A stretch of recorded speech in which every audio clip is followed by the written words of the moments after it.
Hello, my true crime lovelies. How are you? It's Tanika's 2 cents, and I'm back with Misha, Janice. We're going to do part 2 of the witness list for the state. If you guys can hear us, if you could drop a 1 in the chat, that'd be great. I see Alicia, Alex, Ritz. Happy Sunday, aka the cat lady. Hello. Okay. Misha, can you hear me okay? Okay, I see 1's coming in. All right. Perfect. So we've got 3 witnesses today that we're gonna start with the one that hasn't been on the stand yet, but pretty sure she's gonna be there, which is Melissa Sexton. So let me add her here. And then we'll go through this.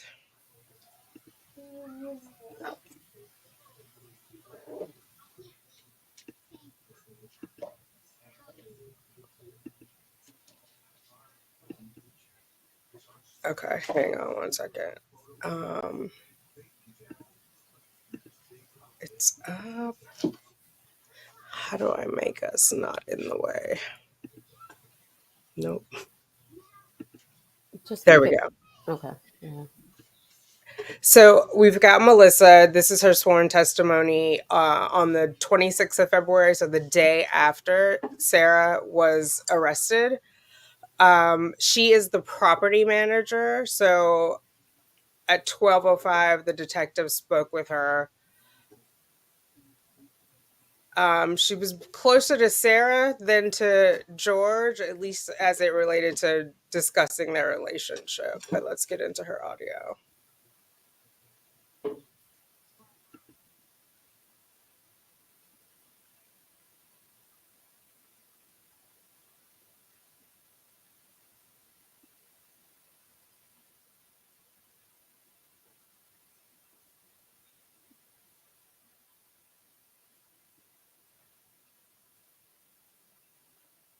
Is it playing? I can't hear anything.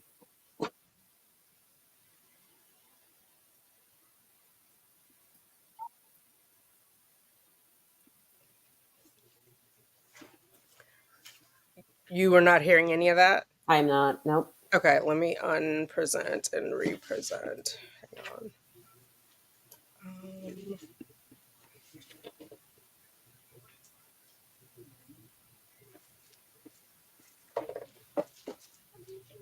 Hang on.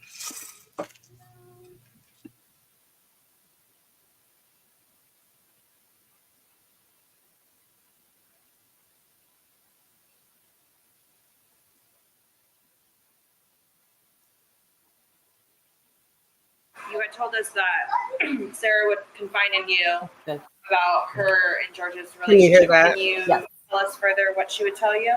Yes. Sarah, shortly after she moved in with George, she came to the office to talk to me. We noticed bruises and stuff on her, and she asked me if she could talk to me privately and asked how she would be able to get George off of the lease. Is there any way to do that? Which prompted, deeper conversation. She proceeded to let me know and was showing me a lot of bruises and marks. There were handprints, scratches. She even at one point had to go to the hospital. Through multiple conversations that we had had, it steadily progressed. She had a very large gash at one point in her shin. She had to go to the hospital and get that taken care of.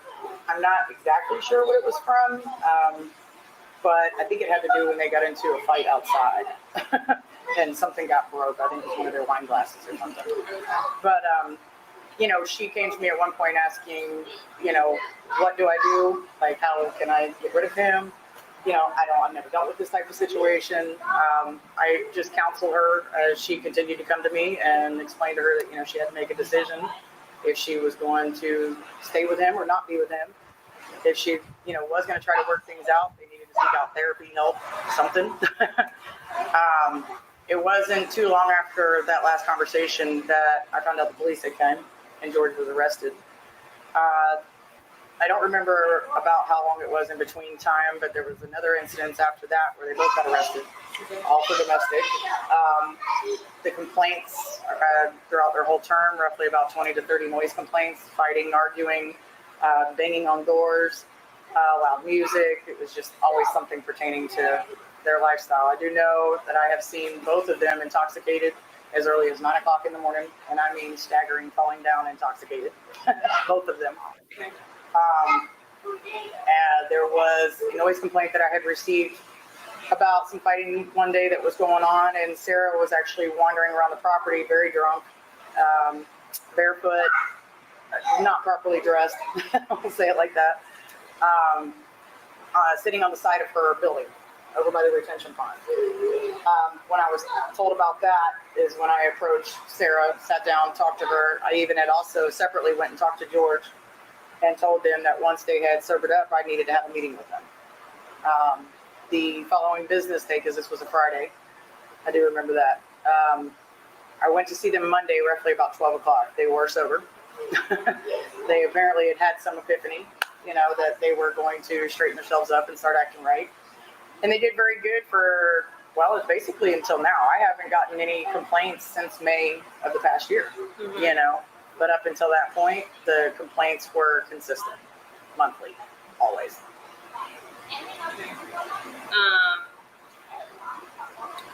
Would you ever speak with George by himself? Like, did he ever confide in you about their relationship?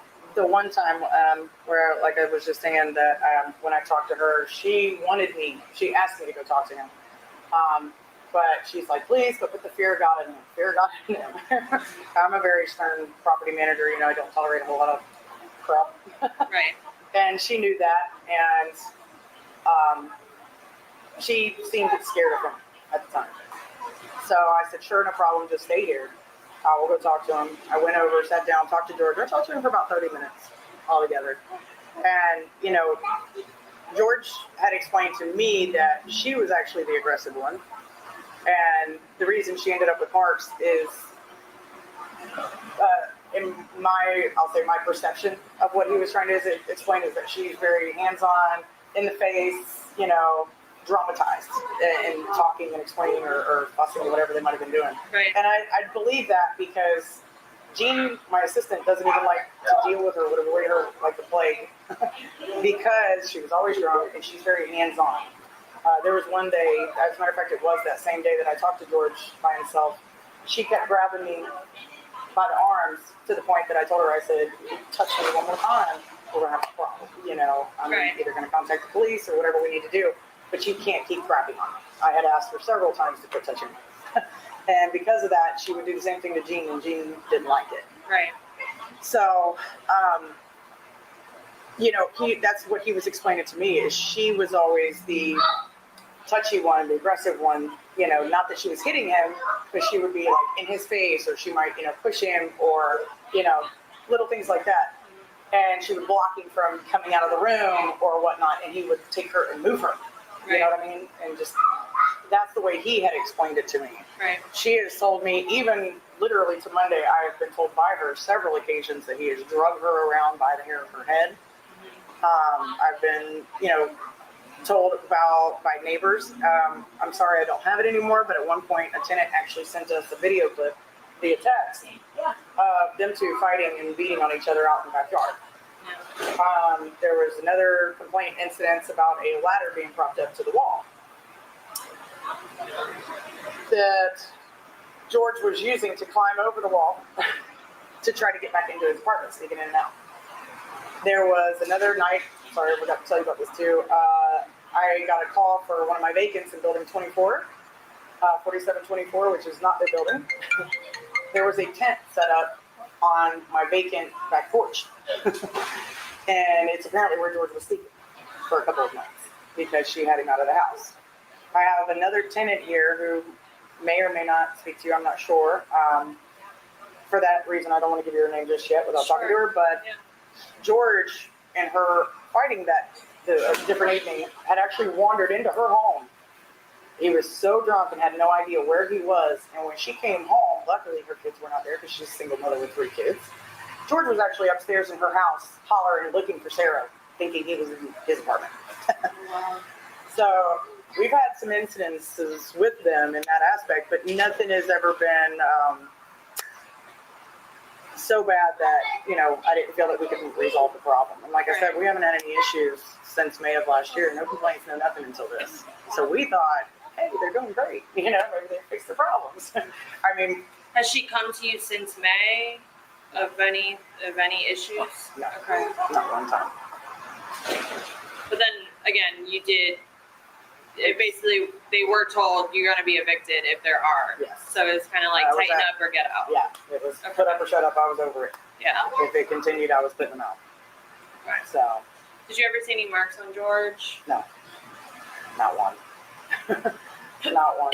George was a little bit darker skinned. Yeah. I'm not sure. Would you see that George as often as you saw Sarah? It sounds No. like Sarah came to you a lot more Yes. than. Yeah. We would always see Sarah as far as the only time I ever really saw George is the time when we actually got George to sign off the lease. Right. And he came to me and said, I can't get back in the house. She's got all my personal paperwork because would you please have a conversation with her so that I can get my personal paperwork back from her?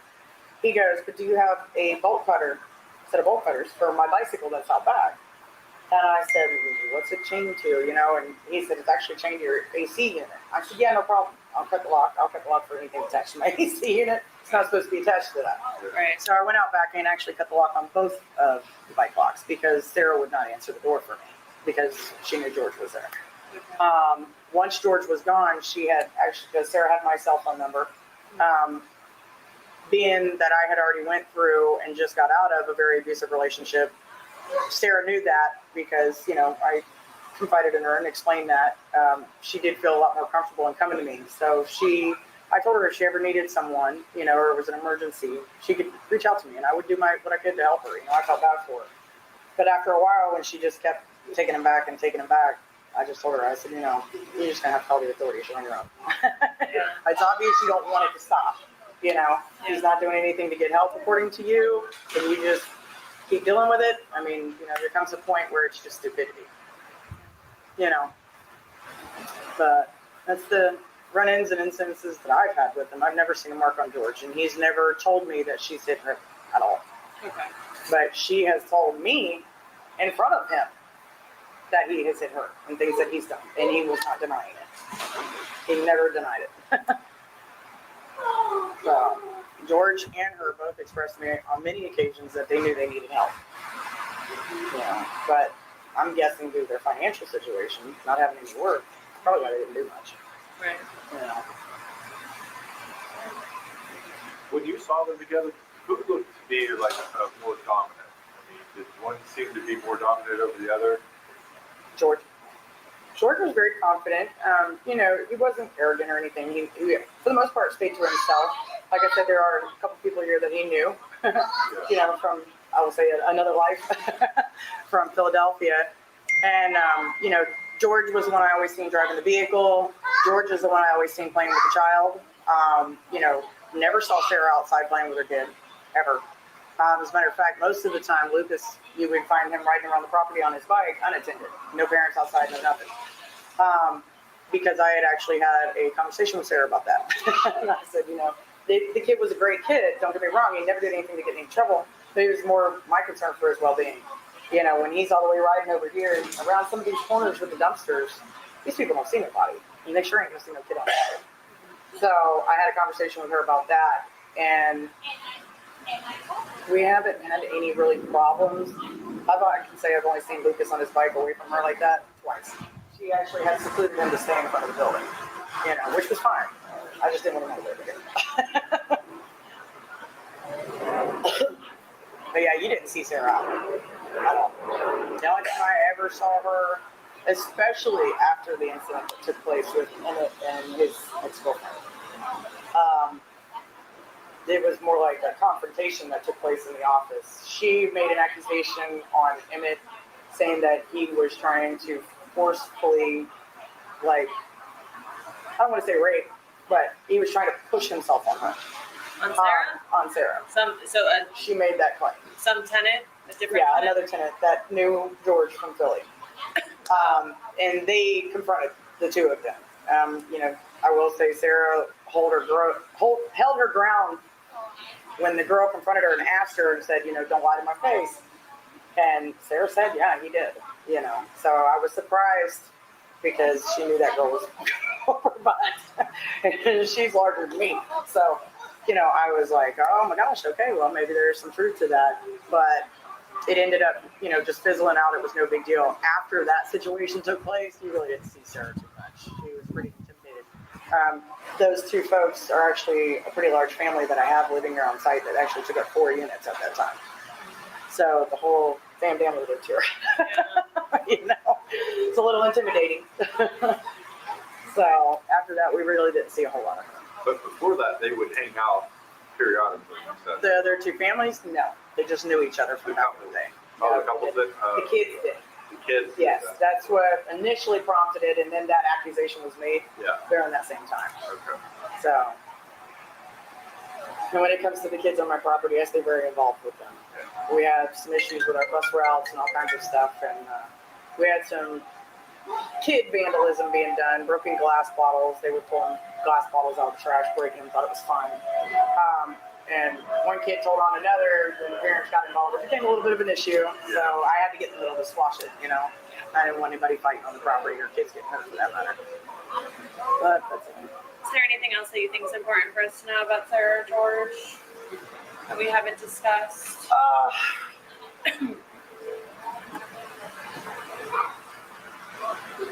No, I don't. Nothing really. Her nickname's Drunky the Bear. Literally. We know they drank from sunup to sundown. Would she ever, I know she confided in you a lot, would she ever admit that she was an alcoholic to you? Yeah. She would? Yes. Okay. I wish I still had my text messages. She sent it to me on text. I know we drink too much and blah, blah, blah.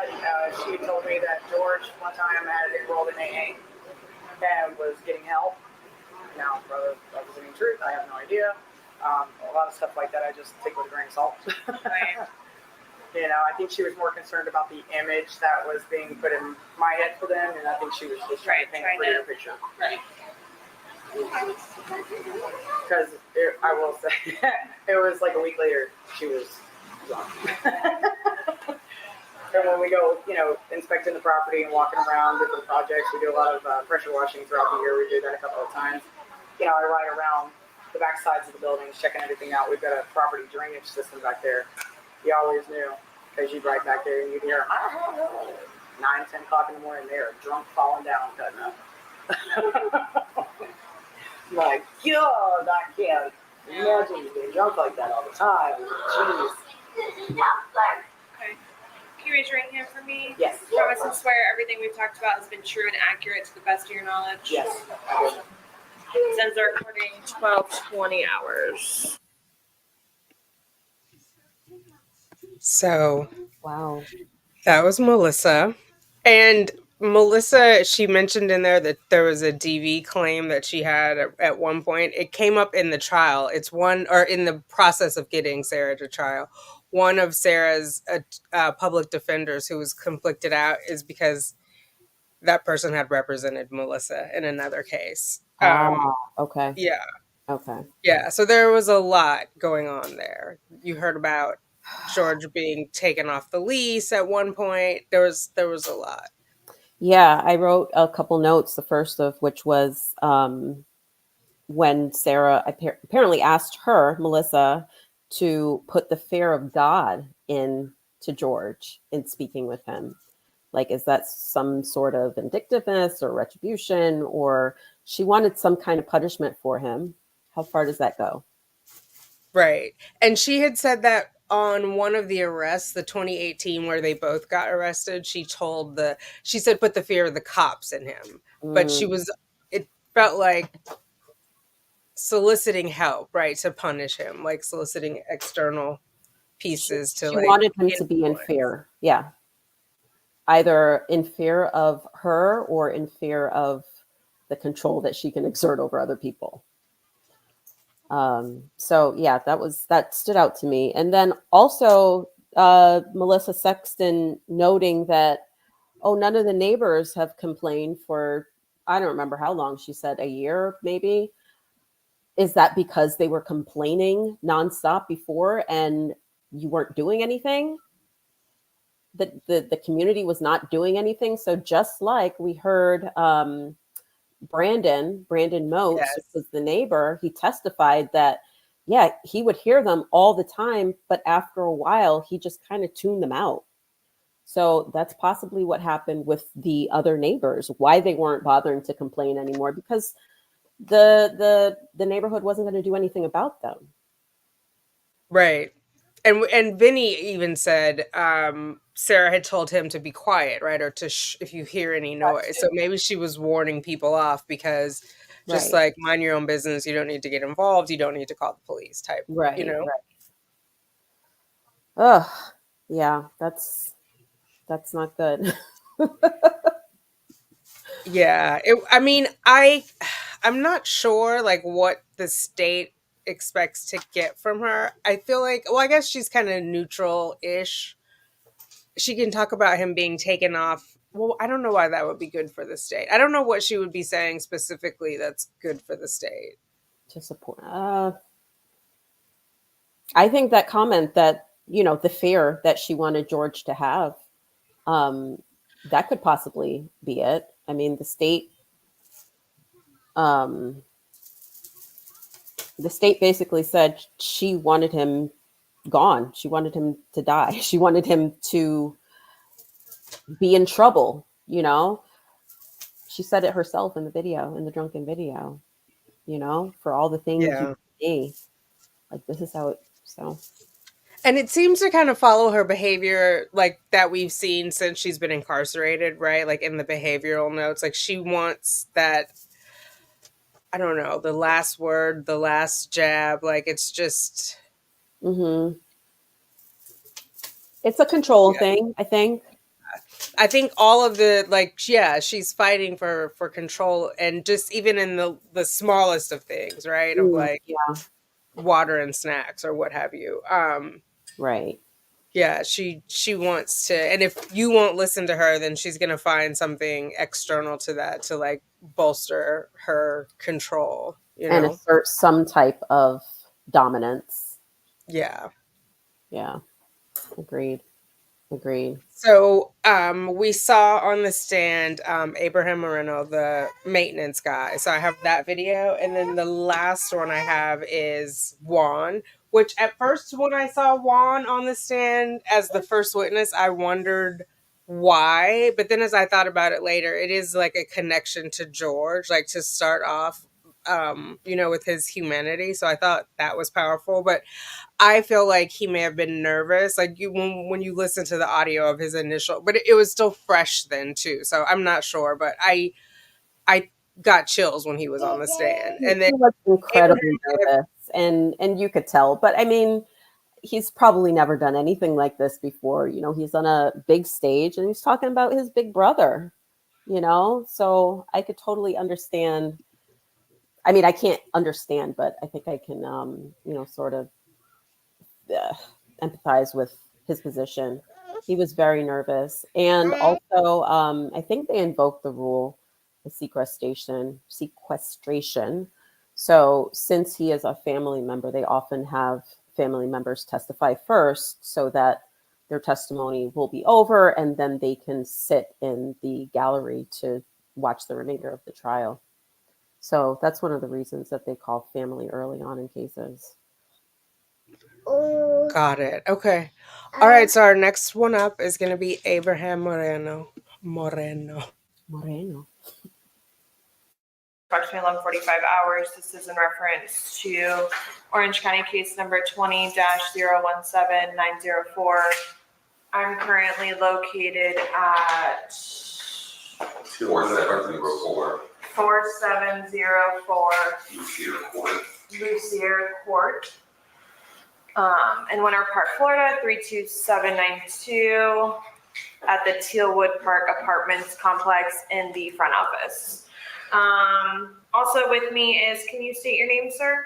Abraham Moreno, Okay, and your date of birth? May 29th, 1967. Okay, also with me is my partner, Detective Scott Lullen with the Orange County Sheriff's Office. Okay, Abram,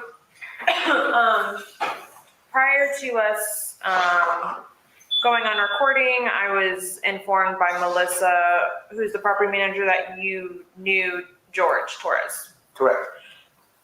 And you were explaining that you knew him from Philadelphia when he was smaller. Yes. And then now you, I guess, Reconnected reconnected when I started working here in October in October of last year? of last year. Of 19. Okay.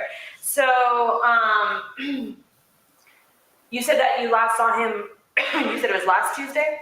Last Thursday. Last Thursday. Okay, thank you. So last Thursday was the 20th? Correct. Sound about right? Okay. Now, what can you tell me about George and Sarah's relationship? They had an off rocky relationship, which was physical on occasions. I'm aware of the fact that George had a probation officer. He was in anger management. And again, they had their good times, their bad times. Sometimes he would instigate the situations. Majority of the times, Sarah Boone instigated the situations. And she ended up with bruises. But that's more of him like kind of pushing her off of himself. Okay. And that's what he told you? Yes. Okay. And she verified it with you. Sarah verified with you? Yes. Okay. Did they both drink a lot? Yes. Yes. Okay. In excess. What? In excess. They didn't drink to drink. They drank to sunrise to sunset, all the time in between. Okay. Did you ever see them physically fight? No. Okay. Have you ever seen them physically argue? I've seen them argue, Argue. but Okay. no physical contact. Right. Has George confided in you about Sarah? About anything she's, I know you said that they both, sometimes he'll. He notified me, he had told me on a couple of occasions where she called the police on him and had him put out. A Okay. couple of times he ended up getting arrested over it. And that she was the reason why he was taking the anger management courses and stuff. Because a couple of weeks ago, he was still working at the hardware store on the corner until they closed. Right. And that's where me and him would have more of our conversations than anything else. I'm going there to get stuff. Now it's just me and him, one-on-one. Right. She's not there to create this situation. Okay. And so, just correct me if I'm wrong, you said that sometimes he would instigate it and sometimes she would instigate it? Yes, Okay, and he admitted to that? yes. Okay. Do you know when, did he confide in you about like their last physical argument or No. fight? The last physical fight that they had, she mentioned it to me, Melissa, and Mr. Gene when she got arrested. When she got arrested? When we were all standing outside, and she said, I want to speak to you. And Gene walked over to an officer and said, is it okay if she speaks to us? They said we would prefer not, but that is her choice. Right. We did not ask her any questions. She had told us that a couple of days ago they had got into a fight where he grabbed her by her hair and dragged her down the steps. Okay. And that would probably be a day or two before this situation happened. Before the situation? With the suitcase. Okay, so when did you talk? When was that? She was talking to us outside Monday afternoon. Oh, Monday. On Okay. that I thought you said the last time she got arrested, and I'm like, No, when she got arrested, when everybody was at her door. when we were investigating. When you were doing during your investigation, because you was typing in the car, Okay. she was talking to us outside. There was a young officer at the door who heard the conversation. Because he Okay. was only 20 feet away. Okay. So she told you what again? One more time. That they had gotten into a fight. He grabbed her by the hair and dragged her down the steps. 2 days prior? Probably about 2 days prior to that situation. So that would be Saturday. Yeah, over the weekend, yes. Over the Whatever weekend. took place over the weekend, Saturday or Sunday. Okay. Then she told us that they were playing hide and seek. He went in the suitcase. She zipped it up. And then she went upstairs and passed out.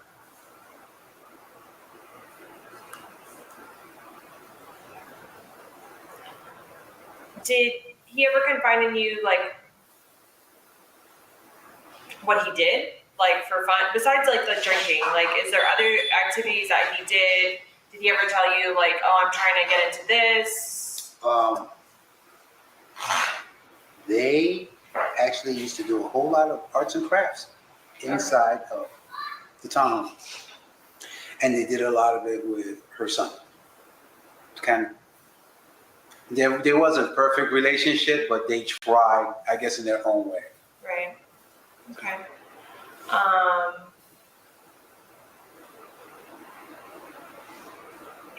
Is there anything else that he would tell you about him and Sarah's relationship that you think is important for us to know?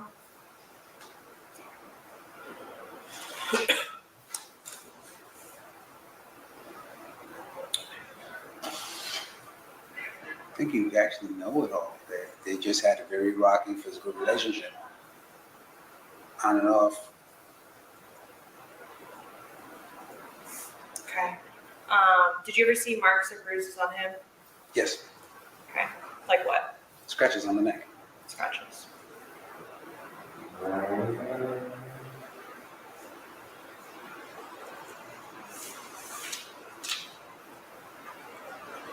As I said, with her attacking him, he's kind of just Trying to shove stop. her back, but because she's such light skin, as soon as he touched her, instant bruises all across the arms and things of that nature. Right. Okay. So I don't know if you've noticed or if it's been before, but the door, there's like a bunch of markings on the door. Have you ever noticed that or no? How much door? Their door. Their front door, the very front metal door. I haven't looked at it, Okay. but I know if I was to look at it, I could probably tell you what it was. Okay. We're just curious if, like, since you had been working here, if you noticed it or saw it. No, Compared because to- they had keys. Now, they probably slamming doors back and forth and had an argument. I know of one instance where her ex-husband showed up, Mhm. but that would probably be around November. Okay. Anything? Has he ever talked to you about any damage inside the apartment that he needed help fixing that you couldn't do? No. Have you ever really been inside their apartment? Yes, I have. I do the basic work orders, like change the verticals, patch up. Have you touch up seen any things. damage that looks like it was caused by either one of them? Not that I can say, it just looks like normal wear and tear of a unit. Well, I noticed on the first floor, there's a half bath there. Yes. There's like 2 or 3 patches on that door. Do you know anything about those patches? No, not the door. I did the patchwork in the ceiling, and that was due to a leaking air conditioner. Yeah, The door would have to have been super recent. Yeah. One night. I did hear about that. yeah. All right.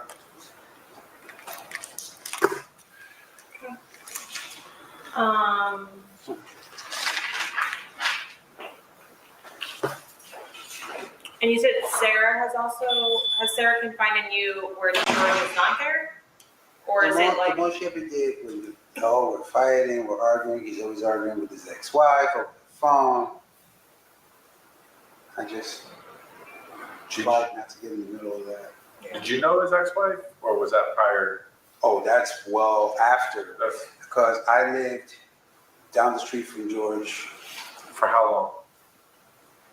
93 to 2005. So he would have started at, you said 14, Yeah, around- so he would have been into his mid-20s. yeah, but it was me and my wife. And Yeah. trust me, she works for DHS. Okay. She's a child service kid. Yeah.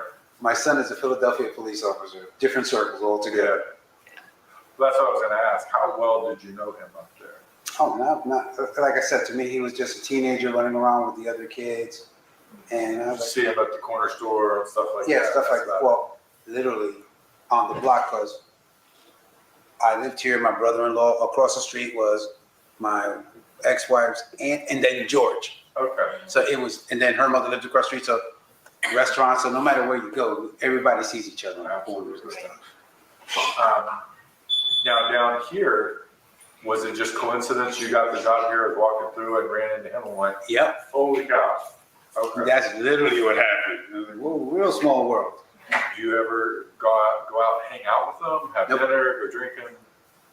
The only time we've ever seen them is when you're at work, either here on this property Or when I would go to the hardware store. That's it. Okay. Did you ever stay after and hang out in the apartment with them? Nope. I don't hang out with residents. Good. Smart man. Okay. Can you raise your right hand? Do you promise and swear everything we've talked about I has confirm. been true and accurate to I the will best of your... confirm, I do not swear. You confirm that everything we've talked about has been true and accurate to the best of your knowledge? Okay. This ends the recording 11:57 hours.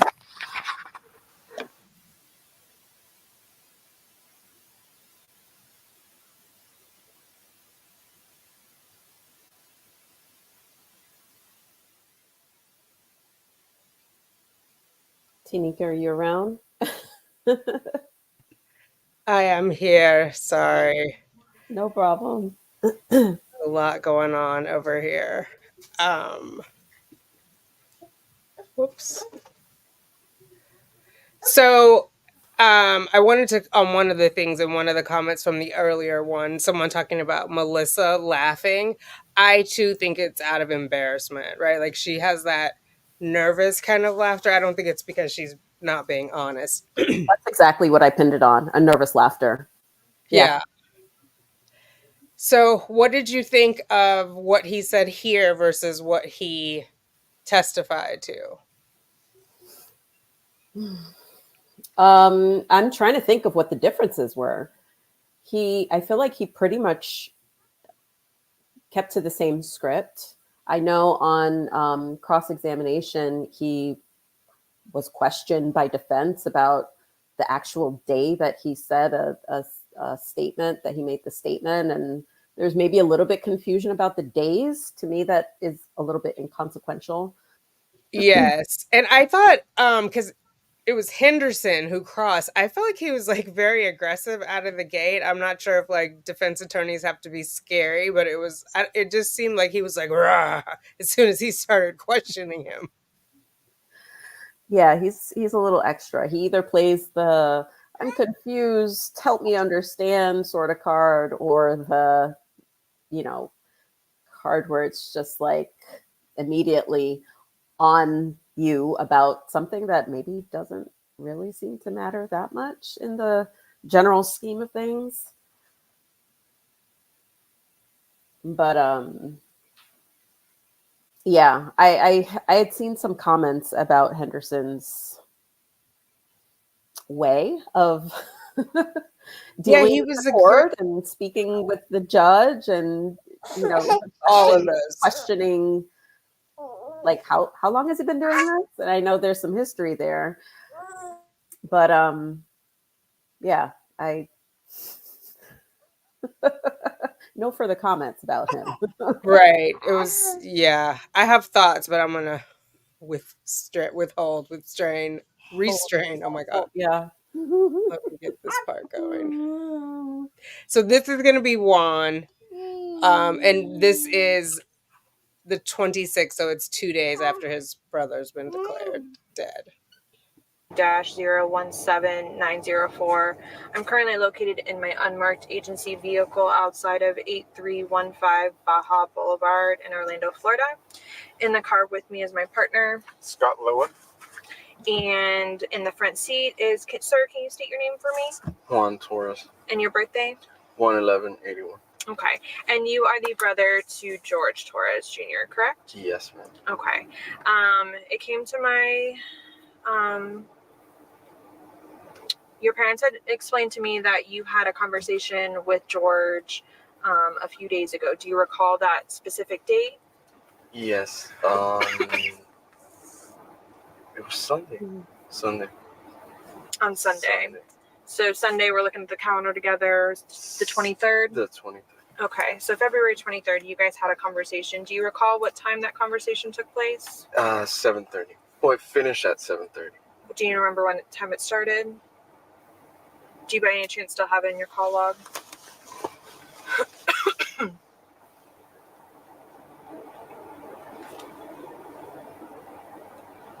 does it do it when? So it had to be 7:30 because when you call it, clocks it. It doesn't do it at the end. It starts it. It starts it, and so then it 7 tells you how long you talked for. So it was 7:30. Okay. If you do have it in your call log, I'd love to take a picture of it if you still have it. That's Monday. Sunday right here. So it'd be Sarah. Okay. But, If you click, I'm just gonna. yeah. There we go. Do you mind if I take a photo? No, it's fine.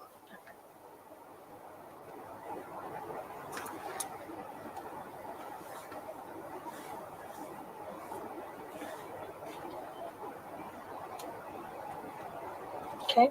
And so it says you received an incoming call at 7:30, and you guys spoke for 4 minutes. Yes. We was talking. I was playing dominoes with my kids and my wife. And at first I wasn't gonna pick it up. Then I picked up. Okay. Because they were always fighting and stuff with the alcohol. So he started talking to me. He was calm. So I was like, oh, okay. So I put it on speaker. So my kids are there, like they joke around with him, and he was joking around with them. And we're talking, and then he's talking to me about when we was kids. And then, like a couple minutes after that, that's when I hear in the back start arguing with him. No, I have to call my brother. I have to talk to him. And he's like, no, I'm talking to my brother. It was her phone. So, and then she starts arguing and telling him that, no, tell him what you've been doing to me. You choked me, this and that. But he was calm. And he was like, okay, I gotta let you go. And then he said, I love you. And I told him I love you. And basically that was it. So she yells in the background, tell him what you've been doing to me. Yeah. You've been choking me. Yeah. Did you ask him anything about that? No, because the thing with them, they would fight and they would hit each other. Because there was times he came here and she had hit him with a phone and he had a black eye. So it was like... Did you witness that? I didn't get to see it, but he told me himself. Okay. So you guys know that there's domestic between the two? Between them. And I told them, get out of there, get out of there. I would tell him, leave. And what's crazy is that he would leave, come here, and she would call and tell him to come back, and she would come and get him. Mm-hmm. So she had the car, he didn't have a car. Right. So. You said that he sounded calm? He was calm, relaxed. Like he would. I can tell because my brother's been drinking for a long time. Mm-hmm. We tried to get him help before. Right. And I can tell when he was like really drunk, and he wasn't that drunk that night. He wasn't. So when you're describing him as calm, that's an indication that he hadn't been drinking that much. That he wasn't that drunk. No. Okay. So when he's been drinking, does he get really excited? Sometimes he gets excited, and you can tell he like slurs his words, and and I can tell like he gets really emotional, and sometimes starts crying and. Okay. And none of that happened that night? No, none of that.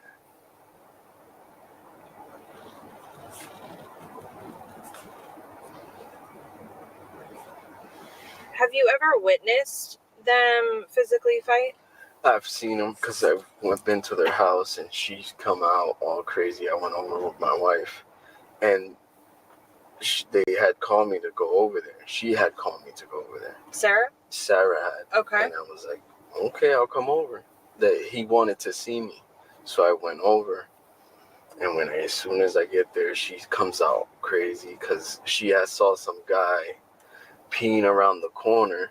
And she was trying to fight the guy and argue with the guy. And my brother was like, yo, calm down, B. Just calm down. And it was like, I went to that. That's why I would try to avoid everything. Like, I would call, whenever he called me, I talked to him. I tried to talk to him. Right. But it was always, like, they were always. Did she physically touch George, or was she just getting really upset? And upset, like she came out upset. But there's a person, I can't remember, somebody seen him because he was on a bike one day, and he told me, I can't remember the person it was, because he was on a bicycle, and she hit him with the car, and I can't remember who the person was, and he told me.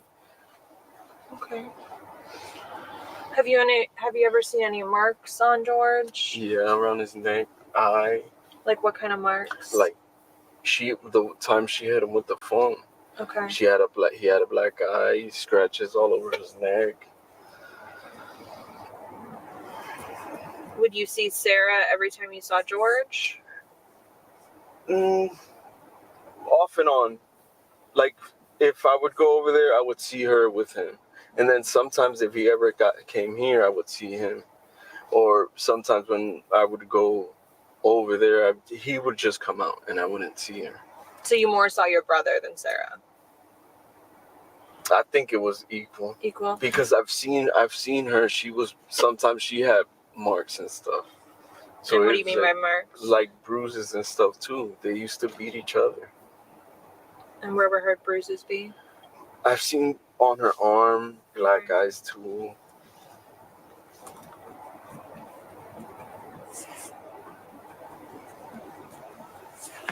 Okay. Did George ever confide in you about their domestic problems? Like, did he ever tell you? Is there anything else that he's ever told you about him and Sarah? Any arguments? Any physical altercations? No, he didn't really like to talk about it like that. Like, everybody knew it. Right. Like, they used to come here and fight and stuff. Okay. And my mom wouldn't like it and tell them to go. Right. And I know one day she came, it's been like maybe like 2 months. My dad, because she always tried to hug everybody. Everybody didn't want to be hugging like that. And she pushed my dad, and my dad fell. Yeah. So,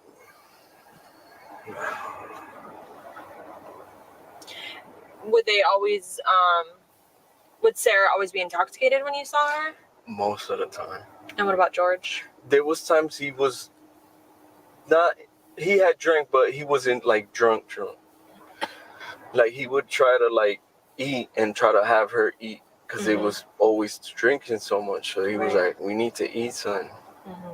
But did you, like a couple of years ago, did you and your brother have any kind of a falling out? Did you guys get into an argument, a fist fight, or anything? No. See, has he gotten into a physical altercation with any of your brothers? With Farrell, he did. The one that had the long hair. The curly hair? Yeah.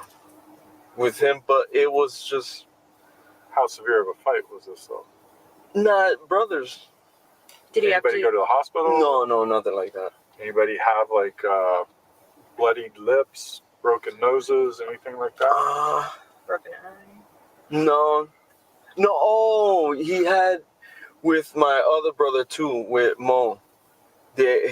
George had went to the hospital. George went to the hospital. Yeah, George. And it was a few years ago, 2 years ago, maybe 2.5. That happened because she said they was drunk. They was at my Mo's house, at Moses' house. That's the other one. Moses? His name is Moses. Is it last name Torres? Torres. Okay. They had got into it because Sarah had came and said that George had beat her, and then they got into it, but I wasn't there that day. Moses he can tell you about that. But George did go to the hospital? George went. George was in the hospital for that. Do you remember what injuries he sustained? Something in his eye socket. The nose, maybe? I think his nose too.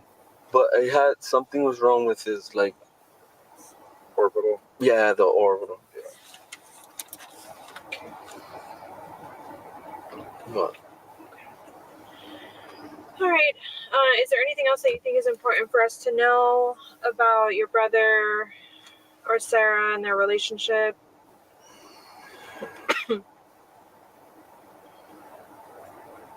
I'm assuming the 4-minute conversation, he was just kind of like, you guys were just talking at first. At first, just talking. I would notice that he was okay. It wasn't a fight. You said he was joking with your kids, and then you hear Sarah in the background, and then that's when Sarah came. And then you let him go, or he let you go.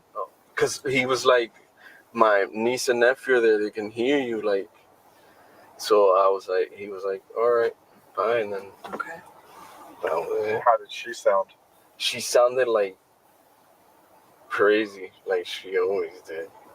Like,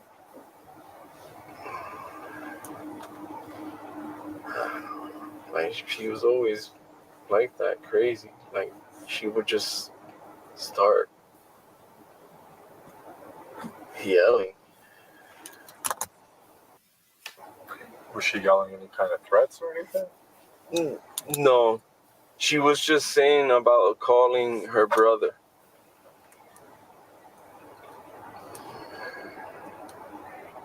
Okay, can you raise your right hand for me? Do you promise and swear everything we've talked about has been true and accurate to the best? So that was Juan. He did not call Sarah crazy on the stand.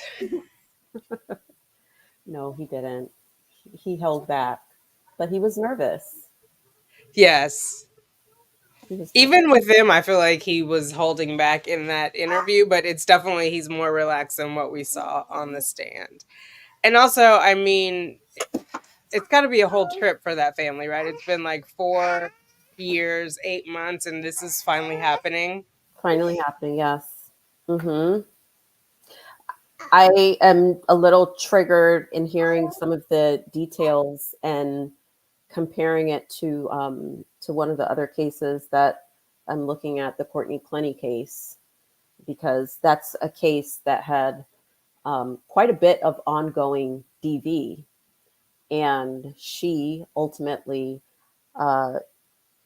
threw a knife, I can say that right, at her boyfriend in their apartment after yet another argument.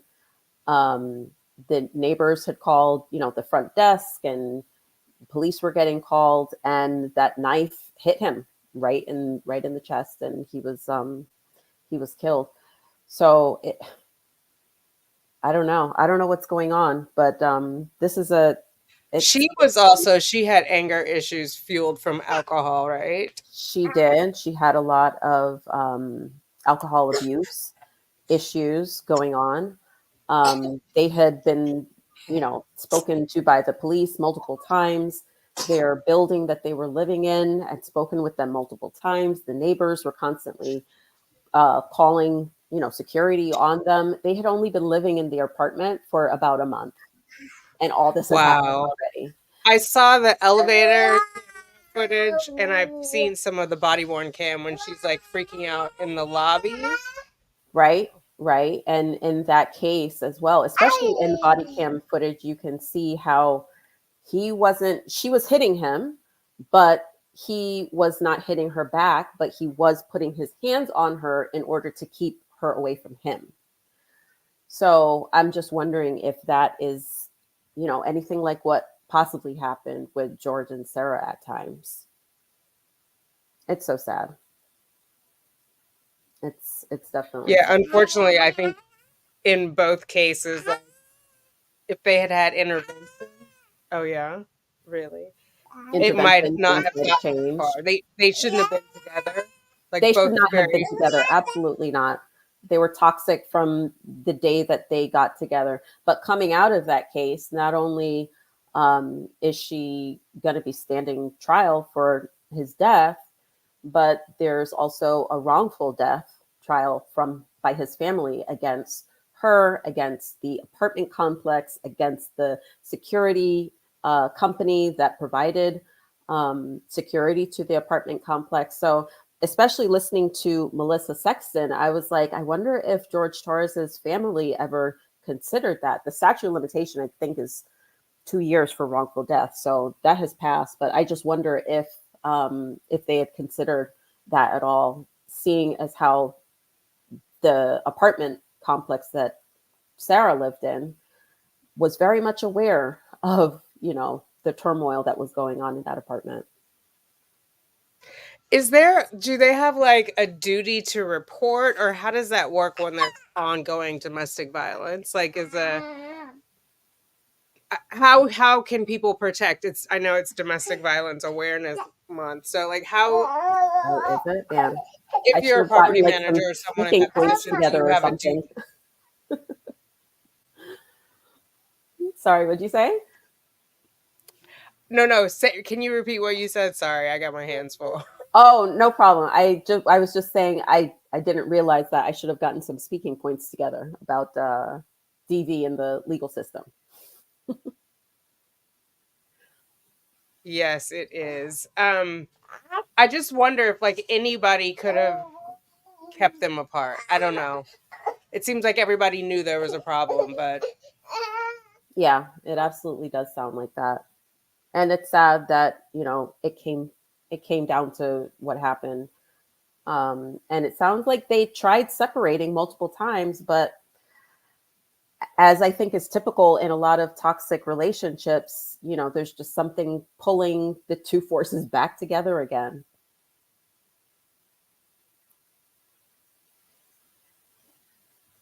So you want me to go ahead and show some clips from trial day 1 witness testimonies?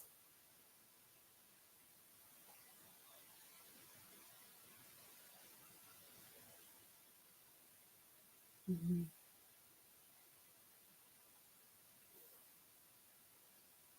Oh, are you going to share now? yeah. Okay. All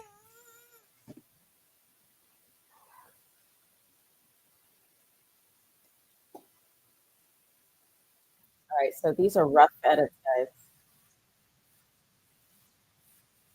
Oops. Oh, I can't see the screen. There we go.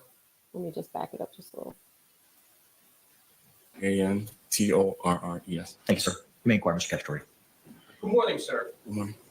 Can you tell us how it is that you know George Torres? He's my older brother. And how many siblings do you have?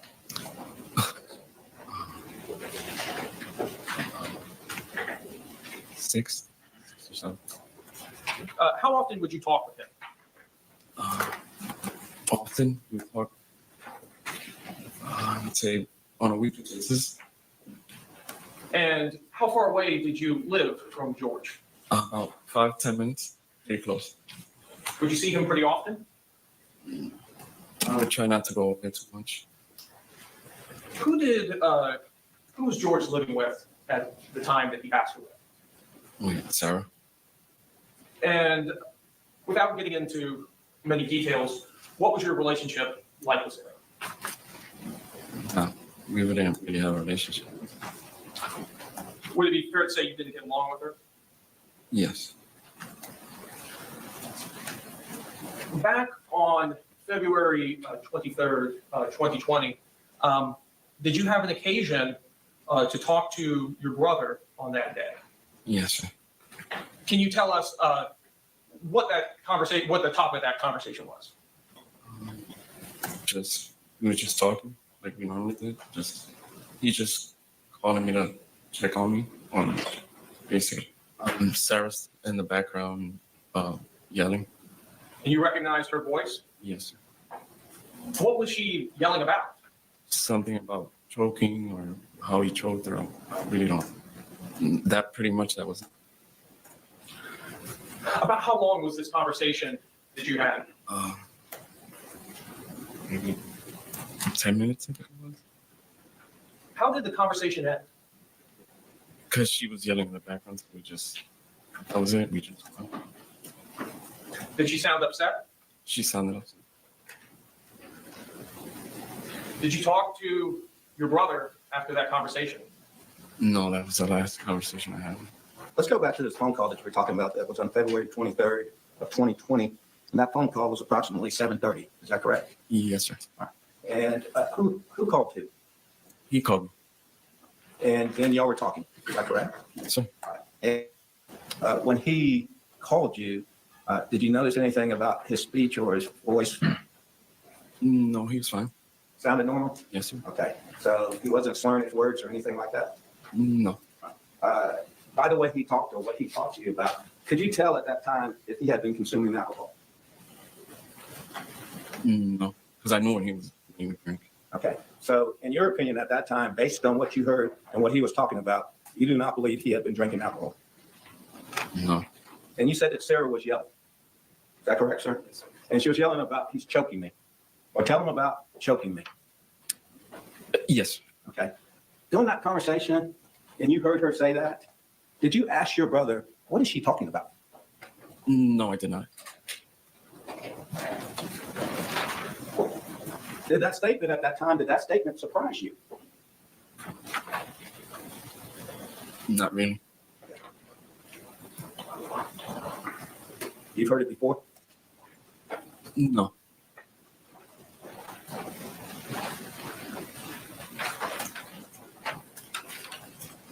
Based on Sarah's voice that you heard, was it any indication to you that she had been drinking?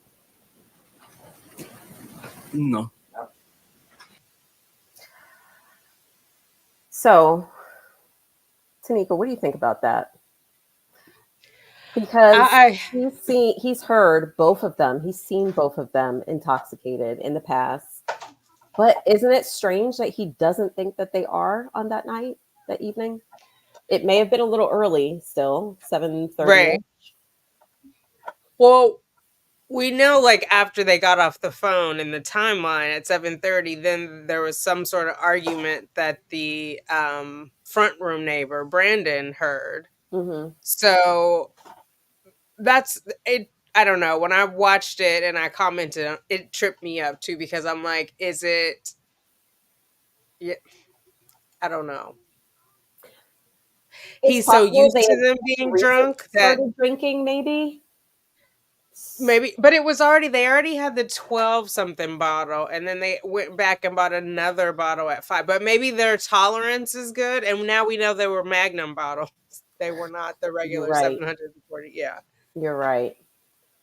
Maybe because they weren't slurring. That's what I'm like. Maybe for him, drinking is when his brother is drunk. And because in his other interview, he said he didn't sound drunk. I can tell when he's drunk because he sounds sad, right? Right. So maybe it's not, I don't know, because that's not what Henderson asked, but I'm just trying to, I think for him it's drunk. Somewhere. Yeah.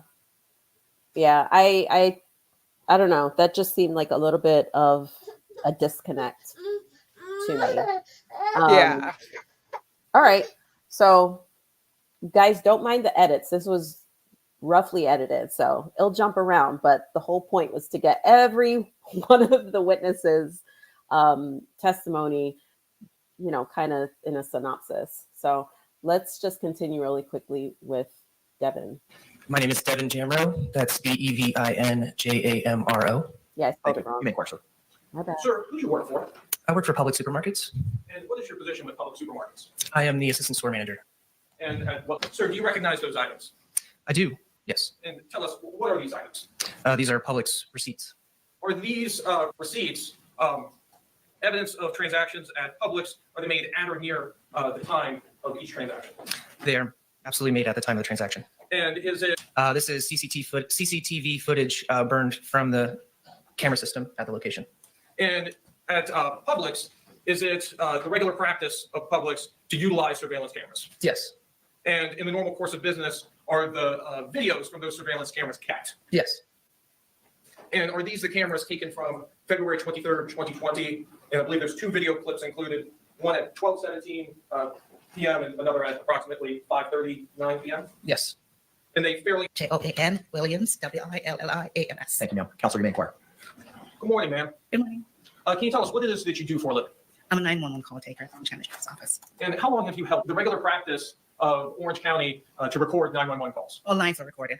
And does it fairly and accurately represent the 911 call that you took in this case on February 24th, 2020 at 12:59 hours? Yes.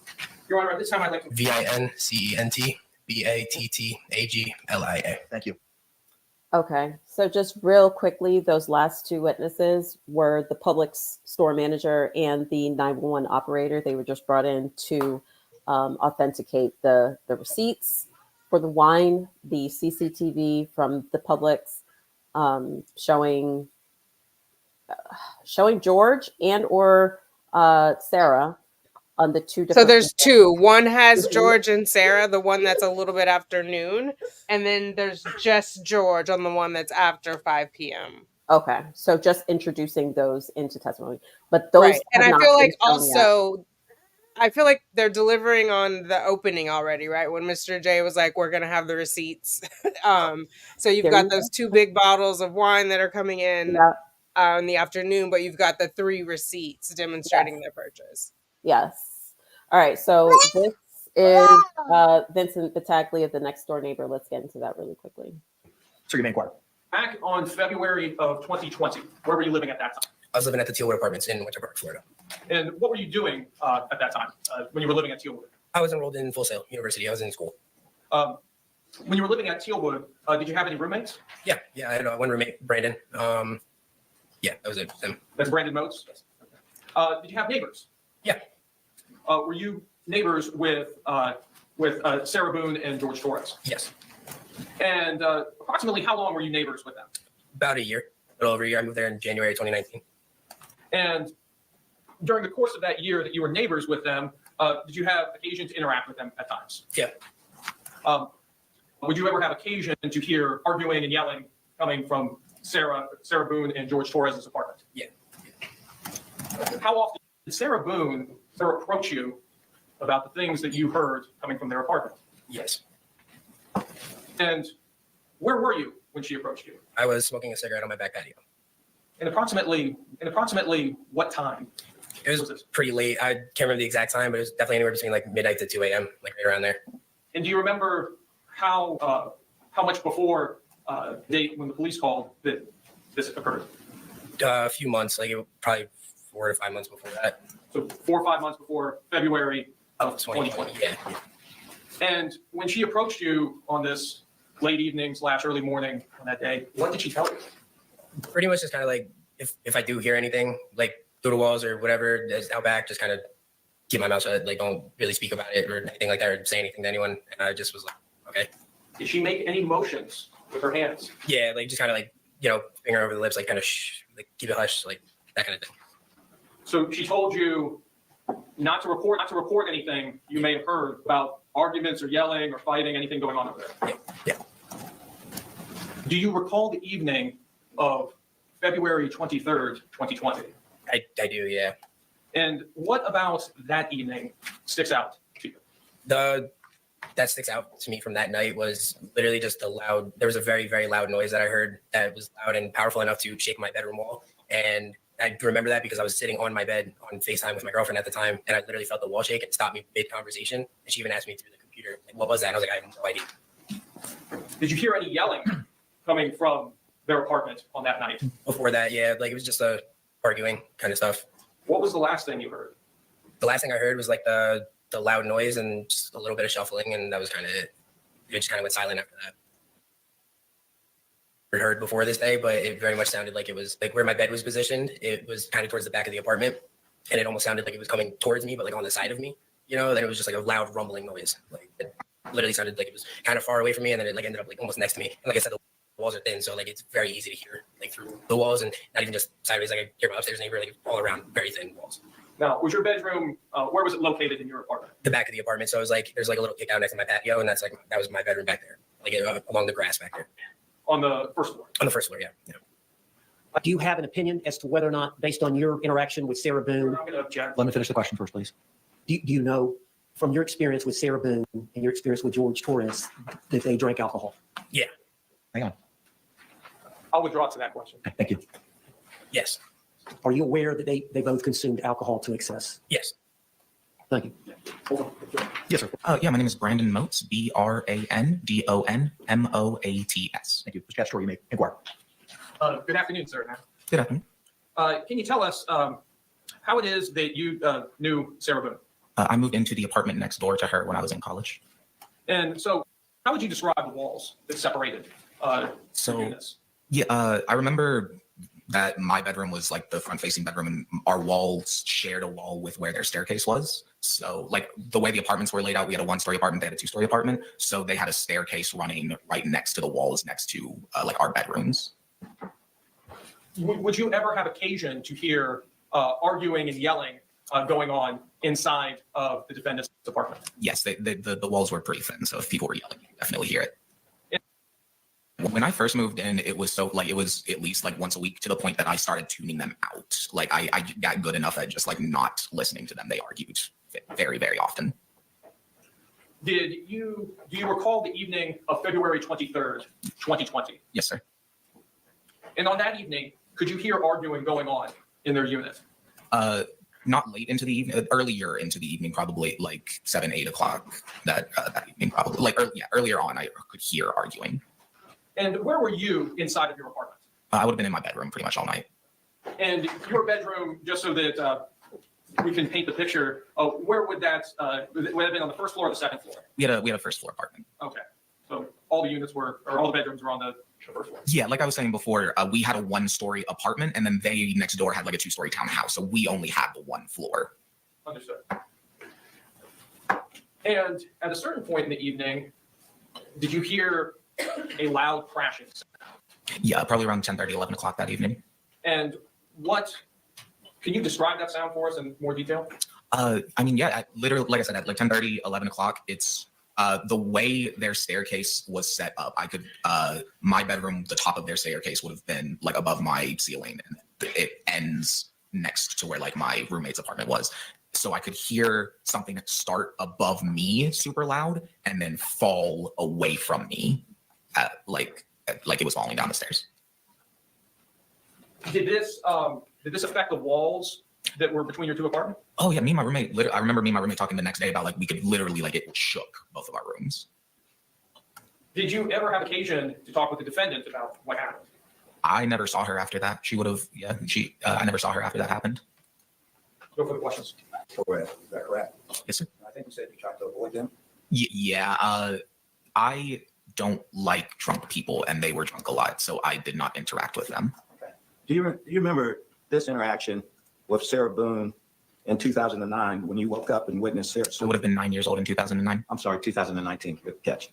In 2019, when you woke up and witnessed Sarah sleeping on the concrete patio. Oh, this may have been a slight misconception in how I said this. I never woke up and saw her sitting on the patio myself. That I would have seen her on the patio eventually, but it's not like I woke up and went back and saw her on the patio.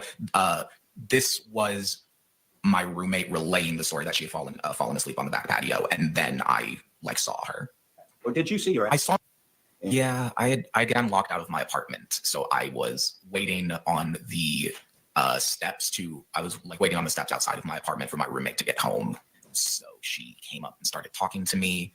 I don't really remember too many like details of what she was saying, because I didn't want to talk to her. She did, but yeah. Okay. Do you remember saying that you believe Sarah was avoiding going into her apartment? That's definitely I don't remember what she was saying, but like the vibe she was giving off was that she didn't want to go home. Spell your name for the record for us. Okay. Any thoughts about the neighbors before we move on to Brian?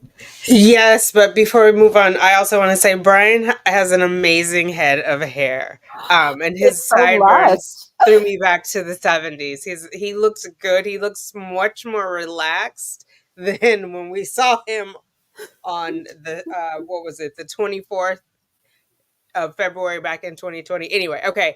So I think for the witnesses, I feel like both of the students, the roommates, came across just as frank and honest as they could be, like nothing to hide. I know that Vinny came in from New Jersey, right? So they were, defense wanted to hold him and then didn't because I guess they couldn't afford to keep him.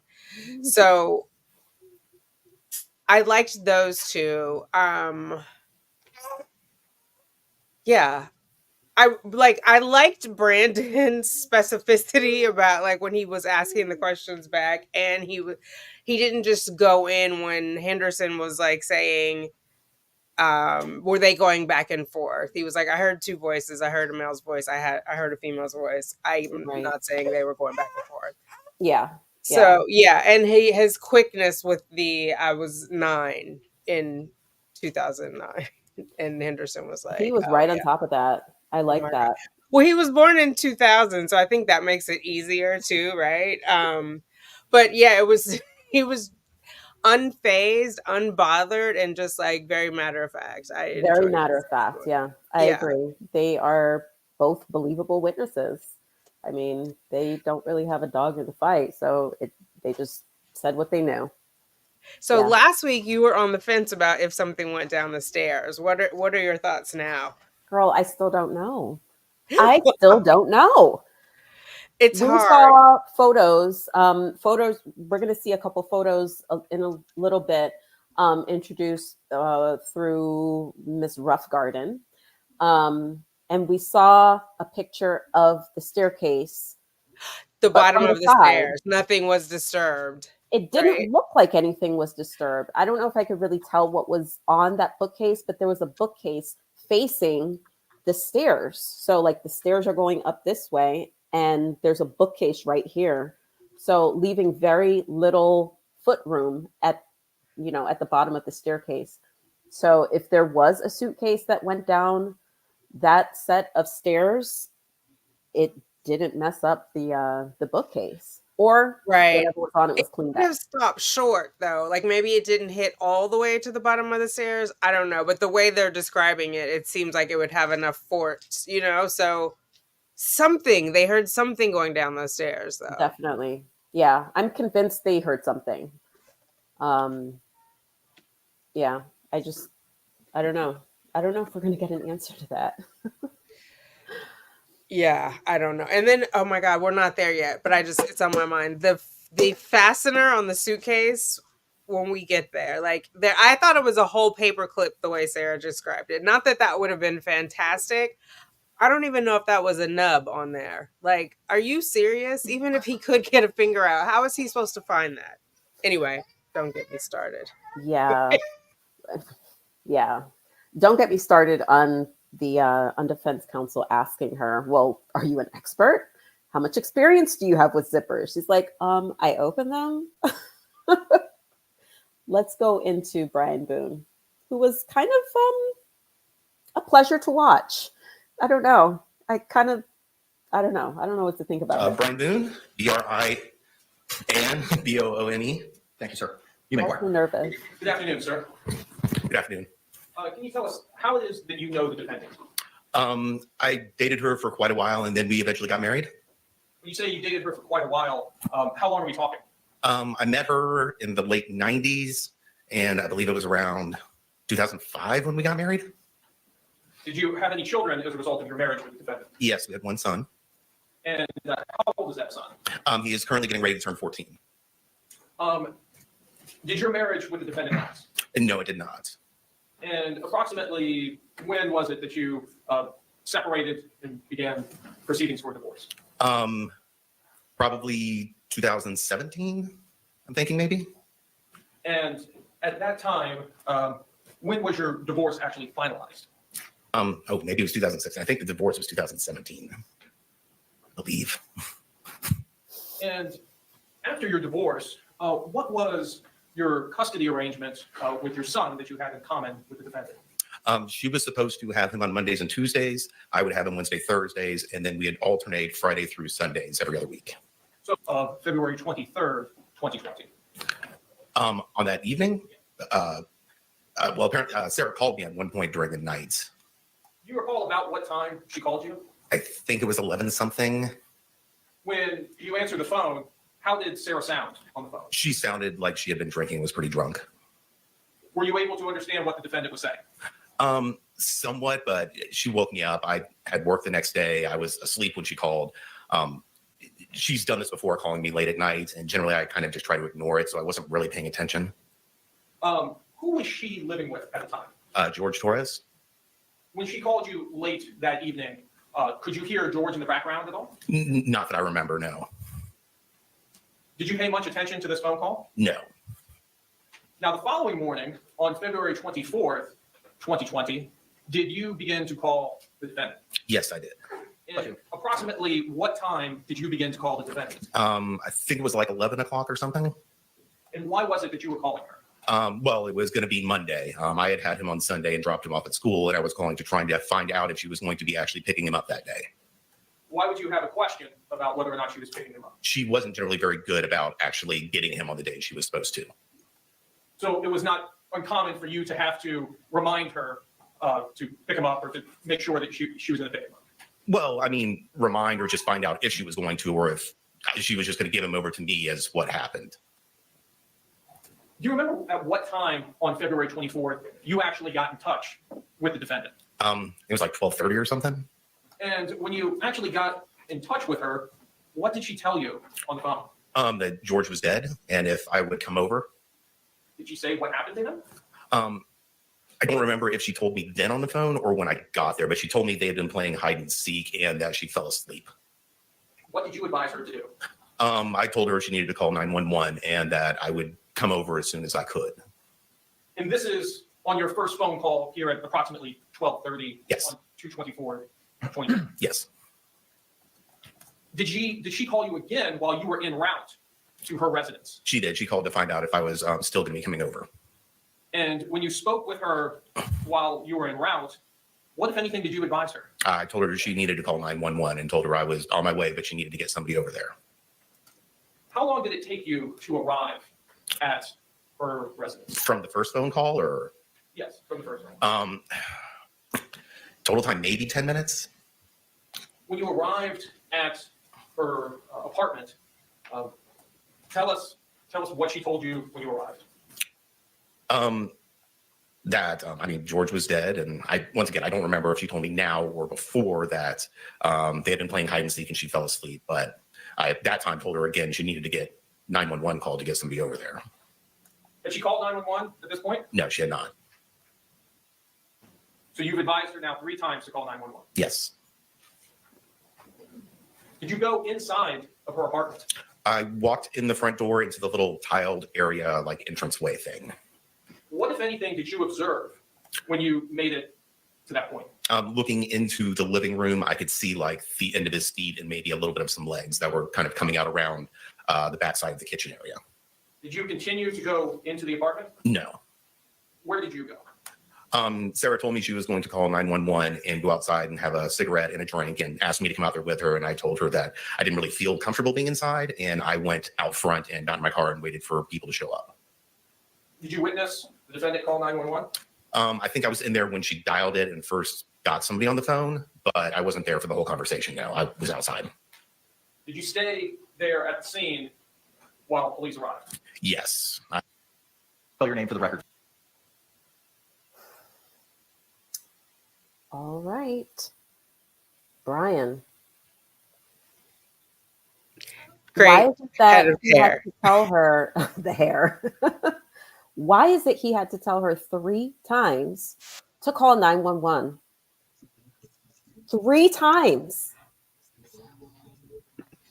Yeah, that's crazy to me. And so it stands like flat in the face of, I didn't know what to do because before he ever left, he had already told her.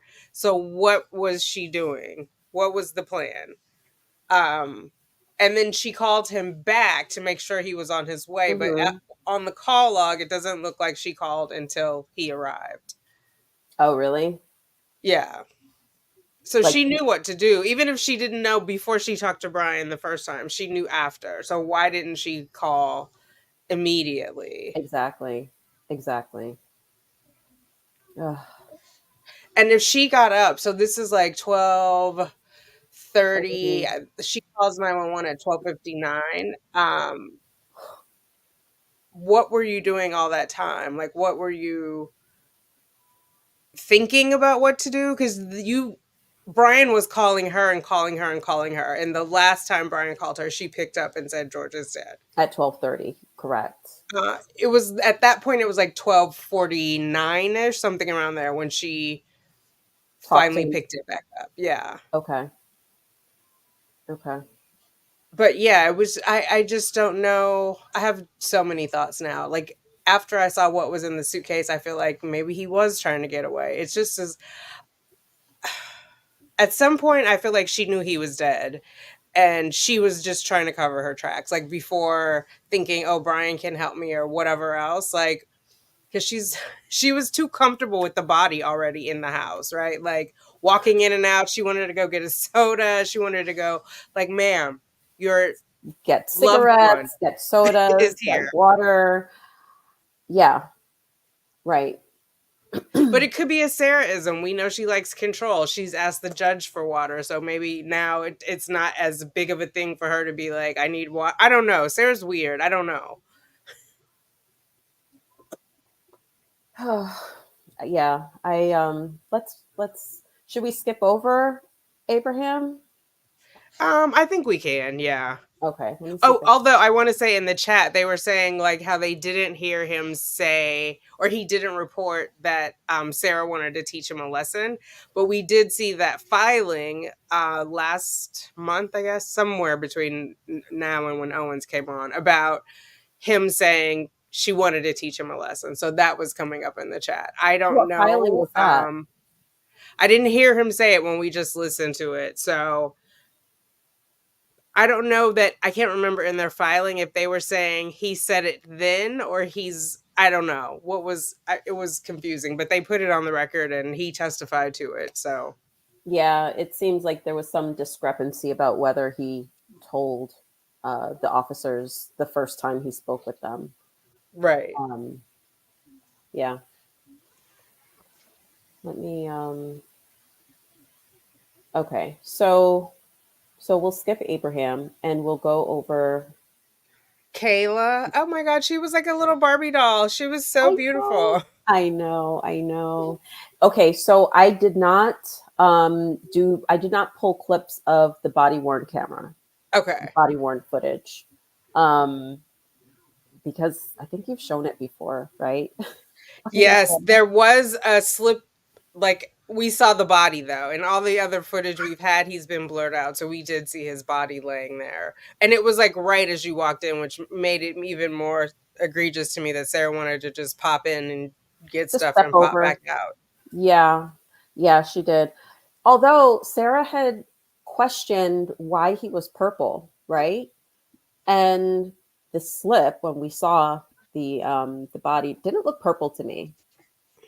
We couldn't see the face, but Right. just the bare legs and the arms and hands, they didn't look discolored to me, but They did not, but if the purpling is from lividity, it's going to be on whatever the lowest part was. So obviously he wasn't in there laying flat, so it's going to be either on his left or right side. I'm guessing, or he was, his back somehow was to the ground in the suitcase. oh, I need to hear from the Emmy.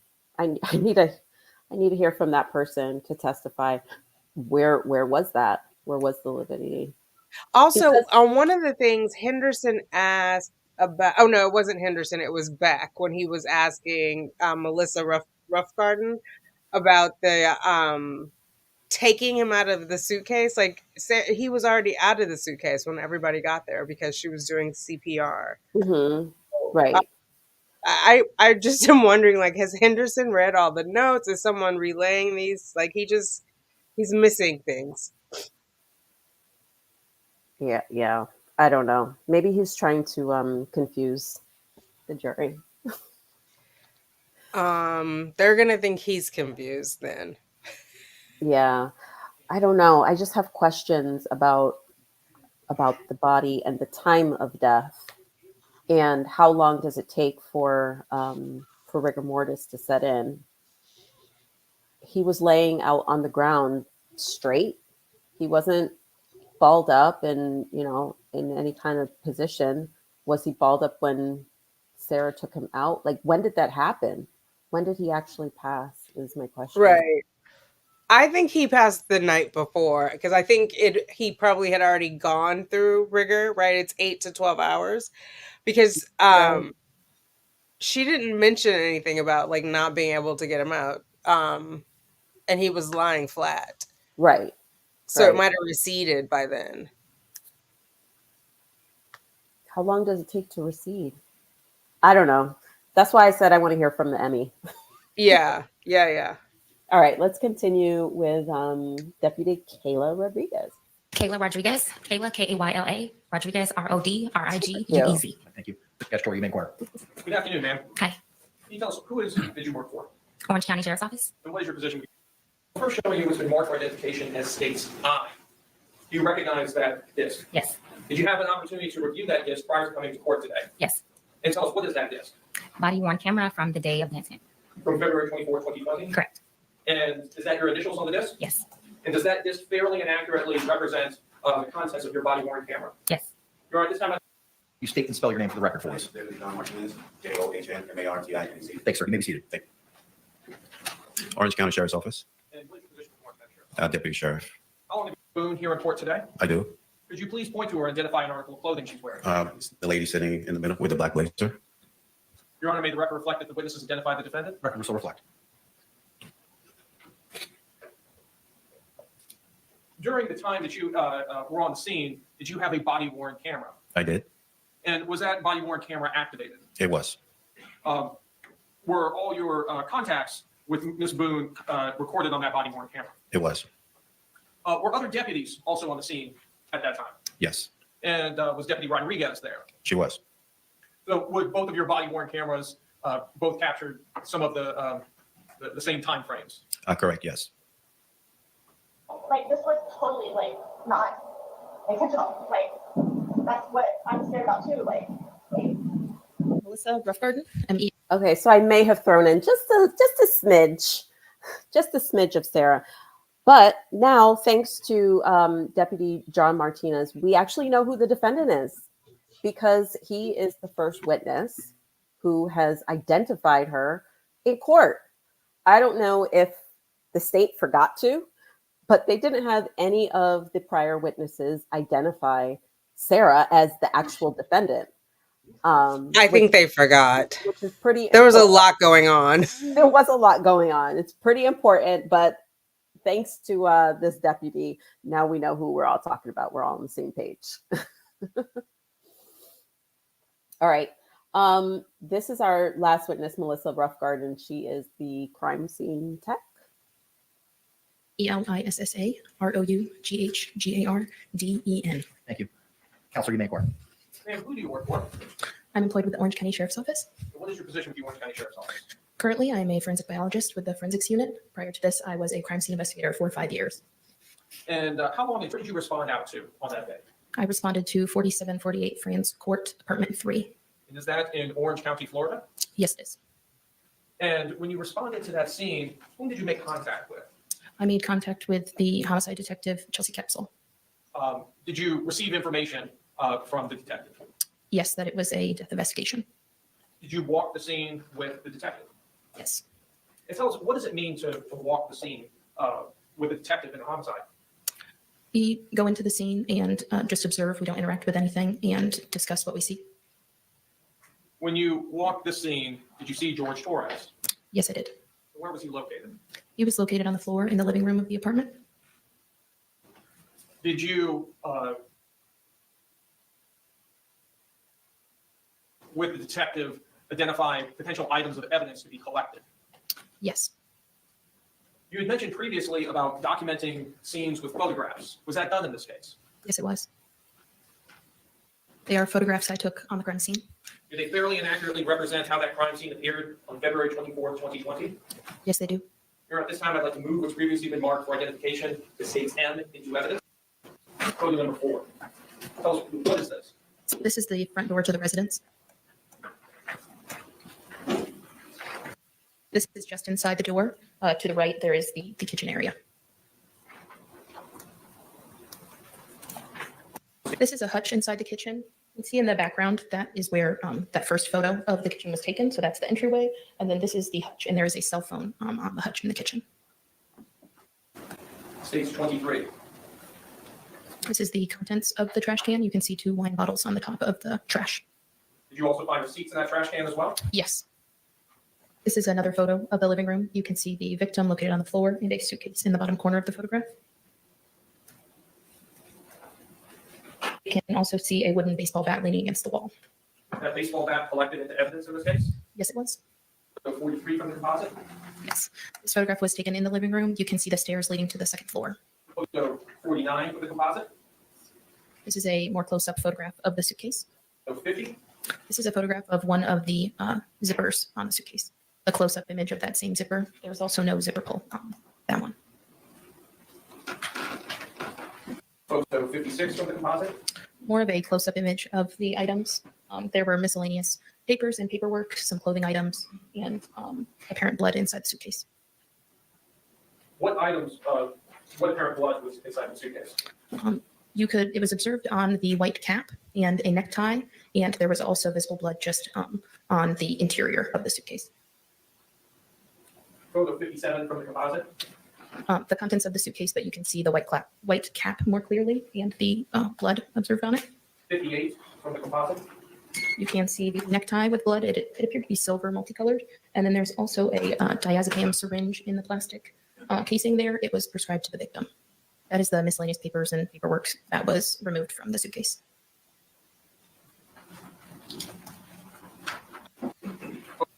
Photo 65 from the composite. That is the baseball bat that was leaning against the wall in the living room. Ending from the composite. Photographing more of the staircase. These are the steps leading to the second floor before I proceed up to the second floor. Photograph the defendant. Yes, I did. See the defendant here at court today. Yes, I do. Could you please point to them and identify an article of clothing they're wearing? She is right there with a black blazer and a pink shirt. Showing you. This is the photograph I took of the defendant. Why is it that you were photographing the defendant? I collected her buccal swabs, which is a DNA standard from the inside of the mouth, and it is part of our procedure to photograph that person for identification purposes. You also document the rest of her body as well. Yes, I did. Photograph 101 from State's composite. This is a photograph of hands facing upward. Photograph 102. This is her right hand facing upward. Both of her hands facing downwards, so the tops of her hands.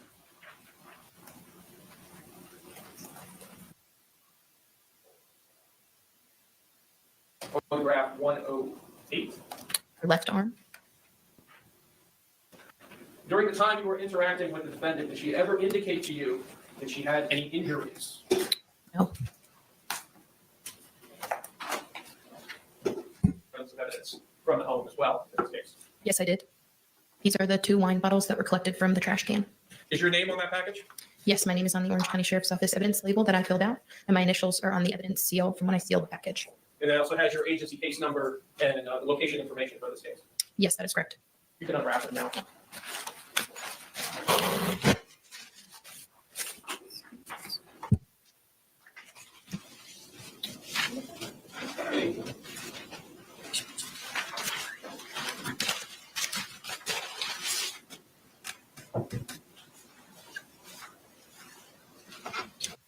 Did you also have occasion to collect the baseball bat from the living room? Yes, I did.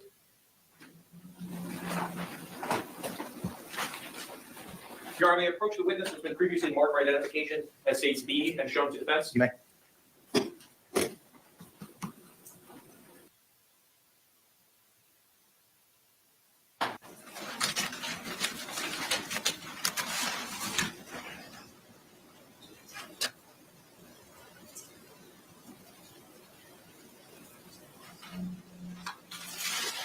You also had an occasion to collect the suitcase as well in this case.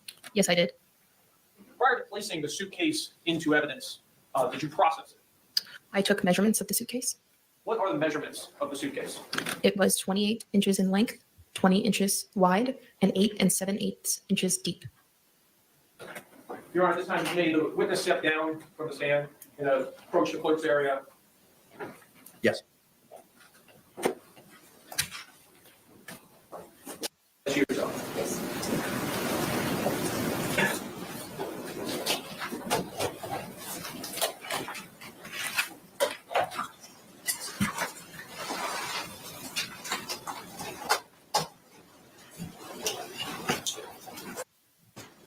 Can you open the inside of it?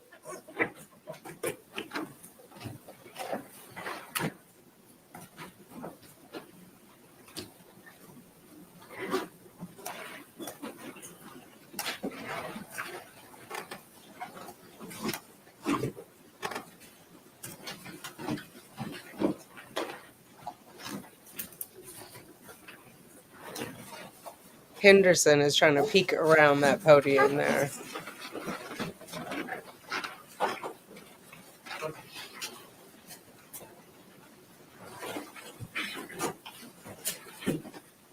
How easy is it to operate the zipper that closes the suitcase? It was a little difficult. I have no additional questions at this time. Thank you. Any cross-examination?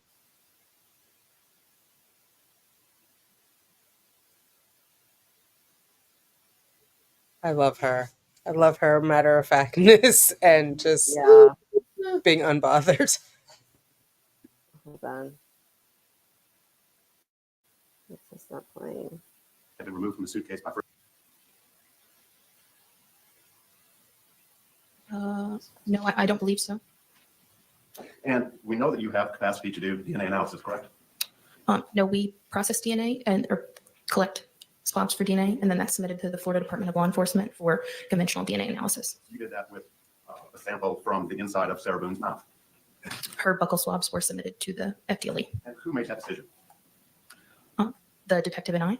Who made the decision not to bother to do a DNA analysis on the blood from the items within the suitcase or the suitcase itself? That was a discussion between the detective and I. And you chose not to do that? No, we did not. You assumed the blood inside the suitcase belonged to George Torres, correct? There was blood observed in the suitcase. But you don't know who that belonged to because you didn't bother to analyze it or have it analyzed, correct? The blood was not tested. And what efforts did you make to have the bat analyzed, given the fact that it was apparently evidence? It was just collected as evidence from the scene. Did you advise either the lead detective or anybody else involved with this investigation that there may be matters that could be analyzed when analyzing the bat that would help or assist in the investigation of this matter? It's my job to do the documentation and the collection of evidence. You said it was a collaborative effort between yourself and the lead detective, so did you participate in that decision? We chose to collect the bat and put it into evidence. You indicated that you had some interaction with Ms. Boone, is that correct? I collected her buccal swabs. Did you speak with her? In collecting her buccal swabs, yes. Did you speak to any other witnesses? No. Did you make any determination of other matters that might be of import or evidentiary value when you were going through the house and taking photographs and documenting the interior of the townhouse? You'll have to be more specific. Well, how many pictures of the child's bedroom did we see? Here today, Yes, ma'am. we saw the entrance to the bedroom as well as a photograph of the interior of the bedroom. What was the evidentiary value of that? It's my job to photograph and document while on scene. So the rooms in the upstairs were photographed and documented. Did you Specific. How about light pillowcases? Did you make any effort to collect and analyze pillowcases of the rooms that you were photographing? No. Who made you have significant experience with zippers? I use zippers regularly, yes. Enough to have an opinion as to whether or not a zipper is stuck or not. Is what? Sorry? You testified on direct that the zipper was a low type. Just that it was difficult without the zipper pulls to use the zipper. And that was your opinion. Yes, from opening the suitcase here today. Today, you only tested it today? Pardon? You only today have for the first time tested the ability to pull open the zipper on the suitcase? No, I'm saying it was difficult today.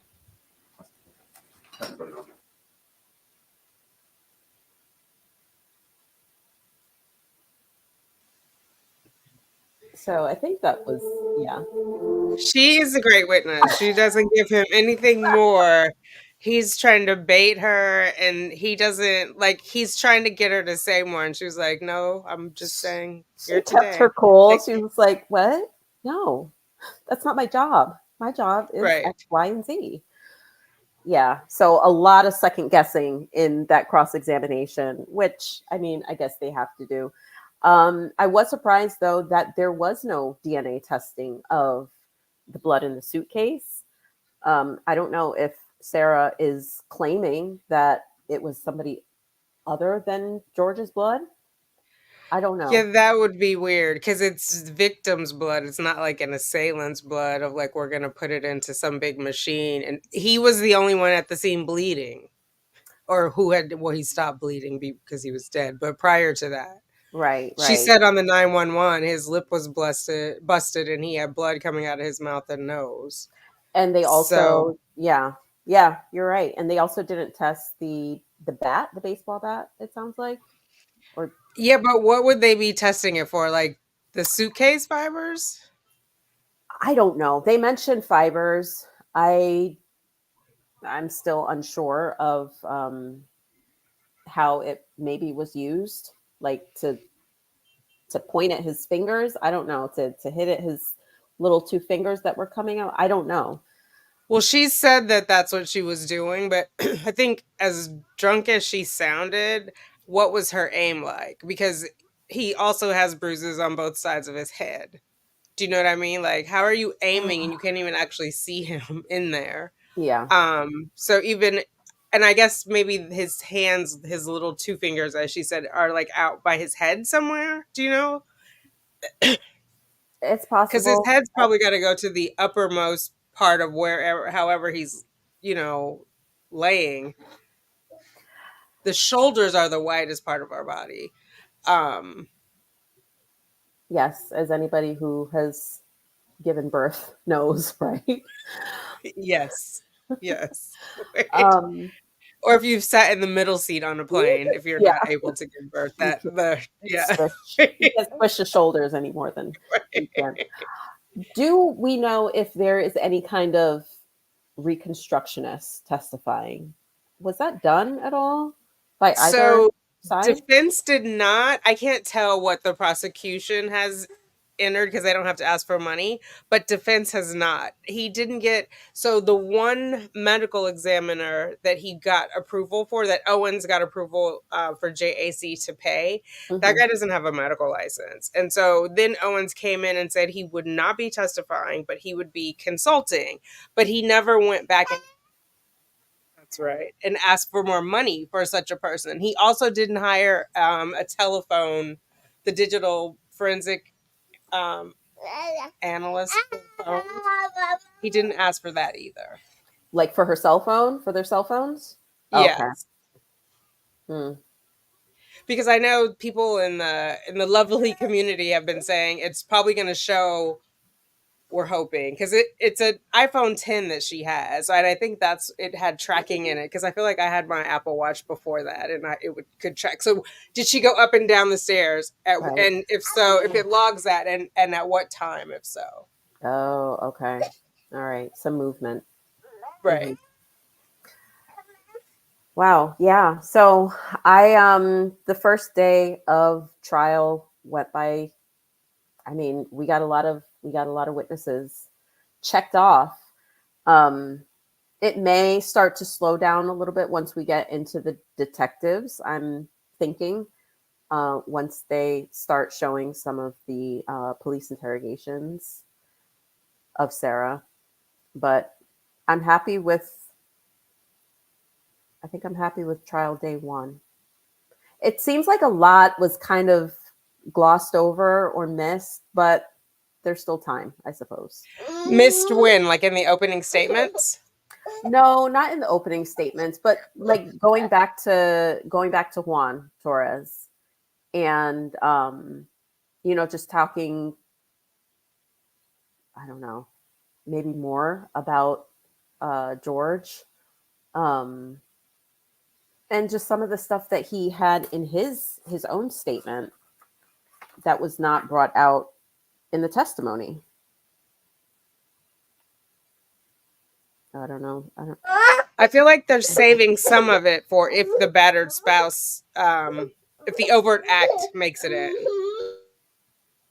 Yeah, that's possible. That's possible. Which it won't make it in unless and until Sarah testifies to something that can qualify as an overt act. So more to come. So this is the question I have. I've been researching it and haven't found it. So if the judge is not the trier of fact, the jury is the trier of fact, can he say, no, that is not an overt act? Or is that something that goes to the jury, but then it's too late for them to put on? Do you know what I mean? Like, I think the can judge the is judge say, no, that's not going to have to make that determination. That's why the state didn't want any mention of anything, because once something is mentioned about battered spouse syndrome and all the evidence that goes towards that, including reputation and prior arrests and all the prior DV, we can't undo that. Like the jury hears that, and that could tarnish their deliberation. So yeah, that definitely it will be something that will be argued, I think, after Sarah testifies, and the judge will have to make that determination. So that will be very interesting then. I thought they got off, I mean, it was going really fast. It was interesting and it was moving. I think it's going to slow down a lot more once Owens starts. He just has a slow drawl.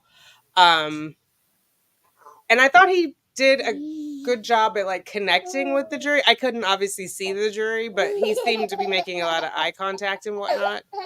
Well, he sure got close to them. I mean, I don't think he used the microphone once. He may have used it once, but it was watching it was interesting because the initial feeds that I had, it couldn't pick them up. It couldn't pick their voices up because they weren't using the podium. They weren't using the mic Right. podium. So it was very difficult to hear until I found a feed that could pick them up.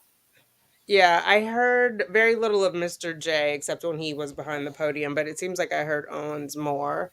And he definitely was like trying to connect with those guys. So we'll see. I mean, I think he did his job as a defense attorney, right? Build a relationship with the jury and poke holes in everything, even if it doesn't make sense. Just give the jury something to be like, oh, aha, or whatever, you know? Yeah. I mean, he definitely set expectations for his client up. He said Sarah Boone's not perfect. He said she drank too much. She slept in. She's smart but not worldly, right? These are Oh, the quotes I tape wrote he down. was spinning. She lied to the police because she didn't understand self-defense or that she had a justifiable reason to use the force that she did. So she lied. So he's really setting expectations, which is what you have to do, you know, with the facts. Yes. He also took every chance he could to throw shade at George, even though he couldn't get in he was just like, oh, he didn't have a car. He had to take her car. He had to take her credit card. Never mind. Neither one of them went to Publix in a car that day. Like they walked, Sarah talks about that, but it just was like those little kind of like digs. And then Sarah's not worldly. She's smart, but she's not worldly. Like, so that's why she didn't call 911, because you have to be worldly to call 911. Like, what? Yeah. You're right.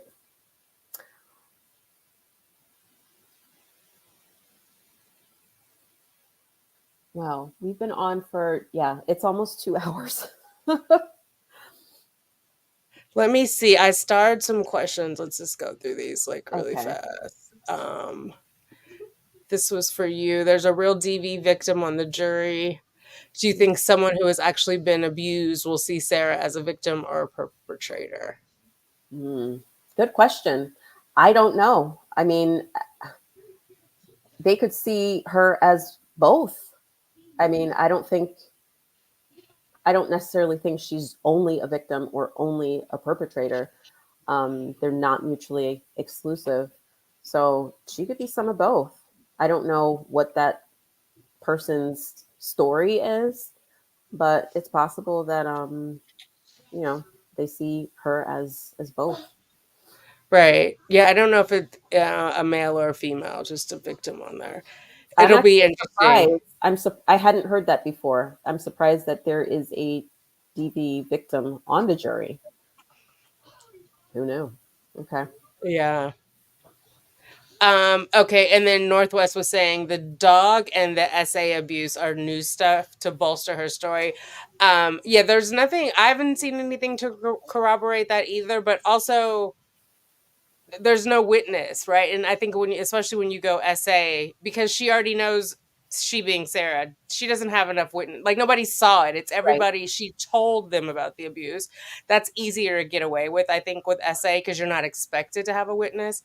But I'm wondering what they'll have, or who they'll have come in. I love that Mr. J filed for this motion in limine. So it's not, there's no question it can't come in until she says that, because I think like I mean, we saw Owens with the posters and Sarah on the patio with her dog, and he was because George abused the dog, and like you're gonna mention that in opening, Sarah, after Yeah. what the judge Yeah. ruled, like what? Yeah.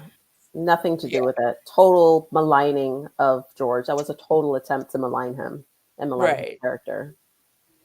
And she said he loved the dogs, and so now you're going on with like I just he's playing dirty. I mean, yeah. Yeah. Abraham did not say anything about her. Sorry, I'll read that out loud. Abraham did not say anything about her teaching him a lesson in this statement like he did on the stand, though. Yeah, I mean, he was asked about that on cross-examination, whether he told law enforcement about Sarah teaching him a lesson. He did testify to that. And I think he was kind of just like, yeah, I told him, I don't know, I told him what I told him. It didn't really seem like he was making it up now, but it's possible that, when he was talking to law enforcement at the time, he may not have remembered every single detail. Right. Yep. Yeah. Next week they're going to So shred. Apollonia said they're gonna. Oh, go ahead.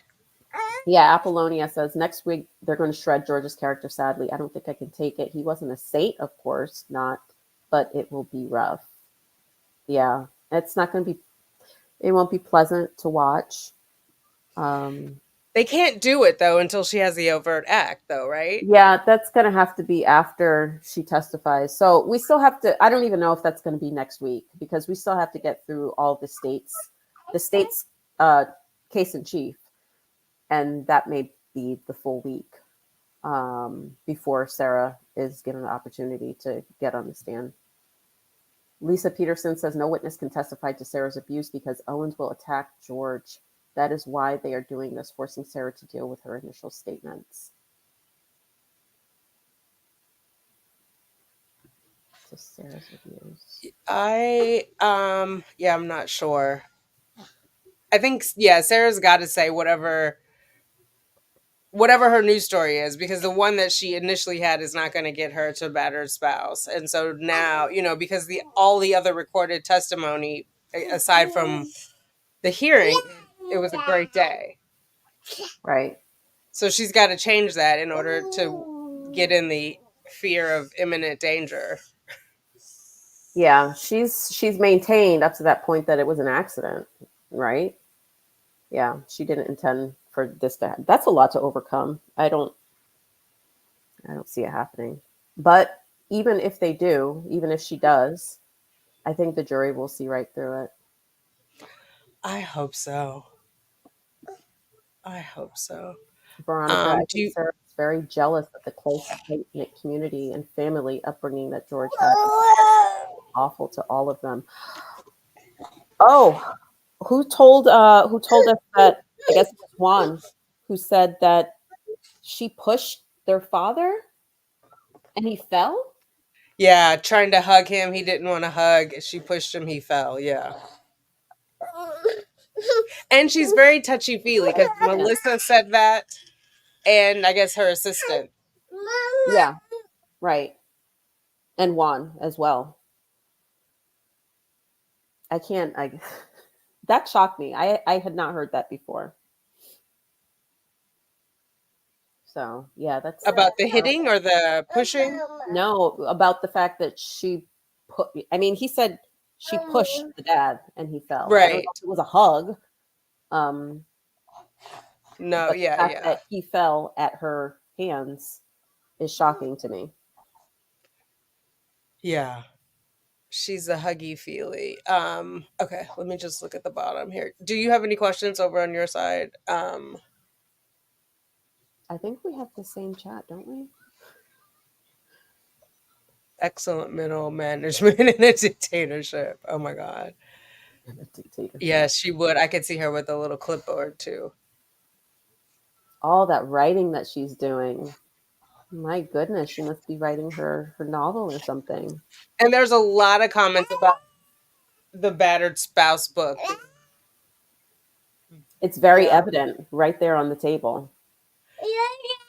Is that like a subliminal to the jury? It could be. I don't know. I don't know. We can only surmise, right? I don't know the setup of the courtroom either. So I'm not sure what angle the jury's at, if what they can see, how much they can see of the table. They I don't know. are It's unclear next. to me. They're right next to the witness box. So think of when we had all the hearings. Sarah was sitting over there. It's the same courtroom. Oh, okay. Yeah, so Okay. they're on the defense side. But Gotcha. they're supposed to be. The judge clarified that. So yeah, Okay. they're closest to Sarah. All right. Yeah. All right. Sarah was laughing when they took the suitcase out, which was weird. She's making a lot of expressions. I would like if I were sitting next to her as a jury member, I wouldn't think she was on trial for her life. Like she's writing little post-its and laughing, and it's weird. Her counsel probably ought to speak with her if she'll take any direction. She probably wouldn't take any direction, but right. She's gonna do it her way. Yeah. Yeah. So we'll see. I'm excited for next week. I am glad it's finally started. I'll be glad when it's over. I had like so much stress in my body, and so when they finally started opening statements, I was like, oh my God, it's happening. It is happening. I see that Bama Green Eyes gifted one Tanika's 2 cents membership. So yes, thank you for that. And I also see a comment from Kathy Quinn-Ashby with a $2 super chat, saying she's even asked the cops for a hug. Do you see that? That is true. Yeah. Multiple times when she was having George arrested, even on the 911 call, she calls the man babe. Babe, trust me. Yes. It's like, ma'am, find a boundary that you don't cross. What does that mean? Okay, I know, Dr. Barry, I think I've seen your name in here. We are going to get together, the three of us, and hopefully we can get some answers to questions like that. Like, what is the mental state of somebody who has no boundaries, has a lack of boundaries like that? I want to know. I think the people want to know as well. Yeah. I certainly don't know, but yeah, we'd love to dig into that and all of her other like Sarah-isms. Yeah, it's so inappropriate. It's so inappropriate.